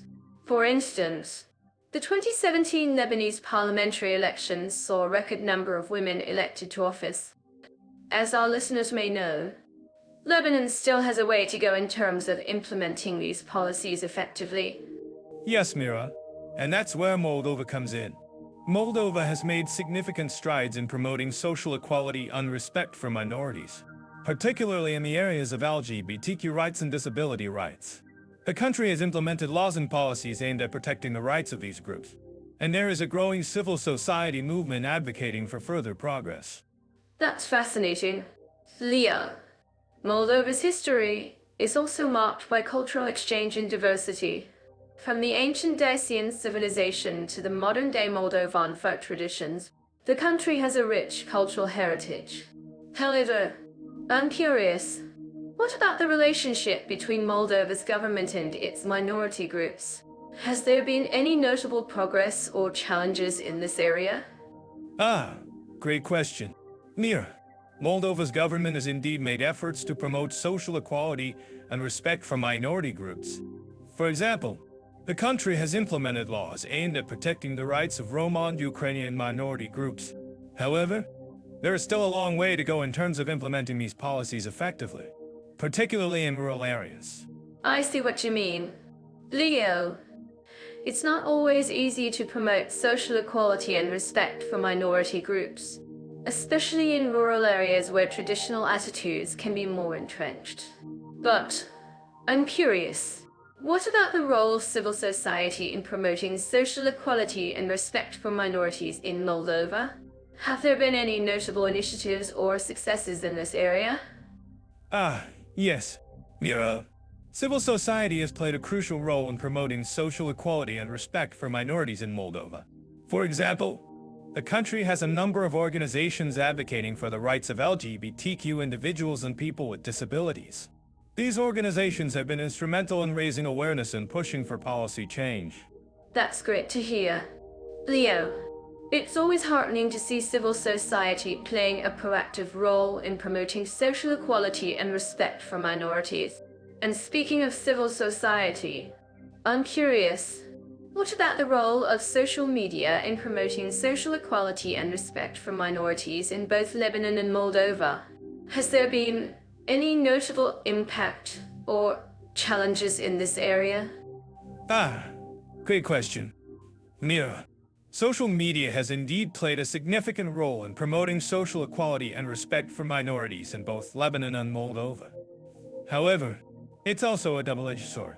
While social media can be a powerful tool for raising awareness and mobilizing support, it can also be used to spread hate speech and intolerance. I see what you mean. Leo, social media can be a powerful tool, but it can also be misused. But I'm curious, what about the relationship between social media and the government in both countries? Has there been any notable impact or challenges in this area? Yes. Mira, the relationship between social media and the government in both countries is complex. In Lebanon, for example, the government has been accused of using social media to crack down on dissent and silence critics. In Moldova, the government has also been accused of using social media to promote its own agenda and suppress opposition voices. I see what you mean. Leo, it's always a delicate balance between promoting social equality and respect for minorities and ensuring that the government has a free hand to operate. But I'm curious, what about the role of grassroots efforts in promoting social equality and respect for minorities in both countries? Have there been any notable initiatives or successes in this area? Yes. Mira, grassroots efforts have indeed played a crucial role in promoting social equality and respect for minorities in both countries. For example, in Lebanon, there are a number of community-led initiatives aimed at promoting social cohesion and respect for minority groups. In Moldova, there are also a number of grassroots efforts aimed at promoting social equality and respect for minorities. That's great to hear. Leo, it's always heartening to see grassroots efforts playing a proactive role in promoting social equality and respect for minorities. And speaking of grassroots efforts, I'm curious, what about the relationship between these efforts and the government in both countries? Has there been any notable impact or challenges in this area? Great question. Mira, the relationship between grassroots efforts and the government in both countries is complex. In Lebanon, for example, grassroots efforts have been instrumental in pushing for policy change and promoting social equality. However, there is still a long way to go in terms of ensuring that these efforts are effectively supported by the government. I see what you mean. Leo, it's always a delicate balance between promoting social equality and respect for minorities and ensuring that the government has a free hand to operate. But I'm curious, what about the role of education in promoting social equality and respect for minorities in both countries? Have there been any notable initiatives or successes in this area? Yes. Mira, education has indeed played a crucial role in promoting social equality and respect for minorities in both countries. For example, in Lebanon, there are a number of educational programs aimed at promoting social cohesion and respect for minority groups. In Moldova, there are also a number of educational initiatives aimed at promoting social equality and respect for minorities. That's great to hear. Leo, it's always heartening to see education playing a proactive role in promoting social equality and respect for minorities. And speaking of education, I'm curious, What about the role of media in promoting social equality and respect for minorities in both countries? Has there been any notable impact or challenges in this area? Great question. Mira, the media has indeed played a significant role in promoting social equality and respect for minorities in both countries. However, it's also a double-edged sword. While the media can be a powerful tool for raising awareness and mobilizing support, it can also be used to spread hate speech and intolerance. I see what you mean. Leo, the media can be a powerful tool, but it can also be misused. But I'm curious, what about the relationship between them? So, let's dive into taxation in Lebanon, where the tax system is relatively complex. You'll have to pay income tax, social security contributions, and municipal taxes. It's not the most straightforward system, but it's not overly complicated either. That's right, Mira. And it's essential to note that Lebanon has a tax-free zone for foreign companies, which can be a big draw for businesses looking to invest in the country. But for individuals, the tax system can be a bit more challenging to navigate. I'm sure our listeners living in Lebanon would agree that the tax system can be confusing. But, Leo, I'm curious. Have you ever tried to calculate your own tax bill in Lebanon? It's like trying to solve a puzzle blindfolded. Well, I've tried, Mira, but I think I'd rather stick to making jokes about it. But seriously, the tax system in Lebanon is a bit of a minefield, and it's essential to get professional advice if you're not familiar with it. That's so true. Leo, and it's not just the tax system itself that's a challenge, but also the fact that Lebanon has a number of different tax rates and exemptions. It's like trying to navigate a maze blindfolded. I think we're both in agreement, Mira, that the tax system in Lebanon is a bit of a challenge. But, on the other hand, the country has a relatively low tax burden compared to other countries in the region. That's right, Leo. And, in fact, Lebanon has a reputation for being one of the most tax-friendly countries in the Middle East. But, of course, that's not to say that the tax system is perfect, and there are certainly areas where it could be improved. Absolutely, Mira. And I think it's worth noting that the tax system in Lebanon is not just a challenge for individuals, but also for businesses. The complex tax code and multiple tax rates can make it difficult for companies to operate in the country. That's so true, Leo. And it's not just the tax system itself that's a challenge, but also the fact that Lebanon has a number of different tax authorities and agencies that can make it difficult to navigate the system. I think we're both in agreement, Mira, that the tax system in Lebanon is a bit of a challenge. But, on the other hand, the country has a number of other advantages that make it an attractive place to live and work. That's right, Leo. In fact, Lebanon has a reputation for being one of the most welcoming countries in the Middle East for expats. So, let's move on to the next country, Moldova, where the tax system is relatively straightforward. Moldova, a country with a rich history and a relatively simple tax system.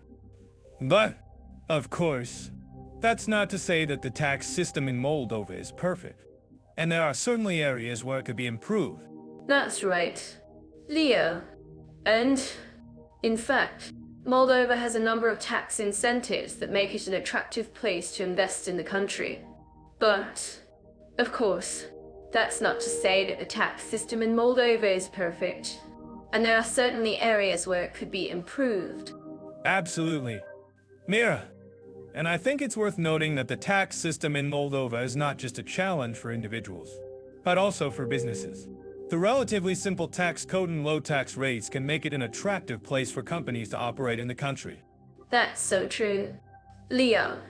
And, in fact, Moldova has a reputation for being one of the most business-friendly countries in Eastern Europe. So, let's move on to the topic of retirement and social rights for long-term immigrants in both countries. Retirement and social rights. A topic that's close to the hearts of many expats. And, of course, both Lebanon and Moldova have their own unique approaches to supporting immigrant residents. That's right, Leo. And, In fact, both countries have a number of social security programs that provide benefits to retirees and other vulnerable individuals. Absolutely. Mira, and I think it's worth noting that the social security system in Lebanon is a bit more complex than the one in Moldova. But both countries have their own strengths and weaknesses. That's so true. Leo, and in fact, Lebanon has a number of social security programs that provide benefits to retirees, including a pension system and a social assistance program. That's right, Mira. And, in fact, Moldova also has a number of social security programs that provide benefits to retirees, including a pension system and a social assistance program. That's right, Leo. And, in fact, both countries have a number of other benefits and services that support immigrant residents, including healthcare and education. Absolutely. Mira, and I think it's worth noting that both countries have made significant strides in recent years to improve their social security systems and provide better support to immigrant residents. That's so true, Leo. And, in fact, both countries have a reputation for being welcoming and inclusive, making it easier for immigrants to settle and integrate into their communities. I think we're both in agreement, Mira, that both Lebanon and Moldova have their own unique strengths and weaknesses when it comes to taxation, retirement, and social rights for long-term immigrants. That's right, Leo. And, in fact, both countries have a lot to offer, from their rich history and culture to their welcoming communities and relatively straightforward tax systems. Absolutely, Mira. And I think it's worth noting that both countries are worth considering for anyone looking to move to a new country and start a new life. That's so true, Leo. And, in fact, both countries have a lot to offer, from their beautiful landscapes and vibrant cities to their rich history and culture. Well, I think we've covered a lot of ground today, Mira. And I'm sure our listeners will have a lot to think about when it comes to taxation, retirement, and social rights for long-term immigrants in both Lebanon and Moldova. Leo, in fact, I'm sure our listeners will have a lot of questions and comments about both countries. So let's open up the floor to our listeners and hear what they have to say. Let's dive into the rate of meeting specific interests in Lebanon and Moldova. I'm certain that our listeners living in these countries would agree with me that having a platform to share and pursue unique passions is essential. Absolutely. Mira, and speaking of unique passions, I have to say that Lebanon's got an amazing scene for music lovers. From traditional Arabic music to modern electronic beats, there's something for every taste. That's so true, Leo. But I was more along the lines of niche hobby clubs and specialized events. For instance, have you heard about the Beirut Chess Club? It's a hub for chess enthusiasts, with regular tournaments and meetups. Wow, that sounds like a real challenge. But in all seriousness, Mira, I think that's a great example of how Lebanon caters to specific interests. And I'm curious, what about Moldova? How does it compare? Moldova's got its own hidden gems when it comes to meeting specific interests. For example, the Chisina Book Club is a haven for bookworms, with monthly meetups and discussions on everything from literature to philosophy. That's fantastic. I can see how that would be a great way for people to connect over shared interests. And I'm sure our listeners would love to know more about these kinds of clubs.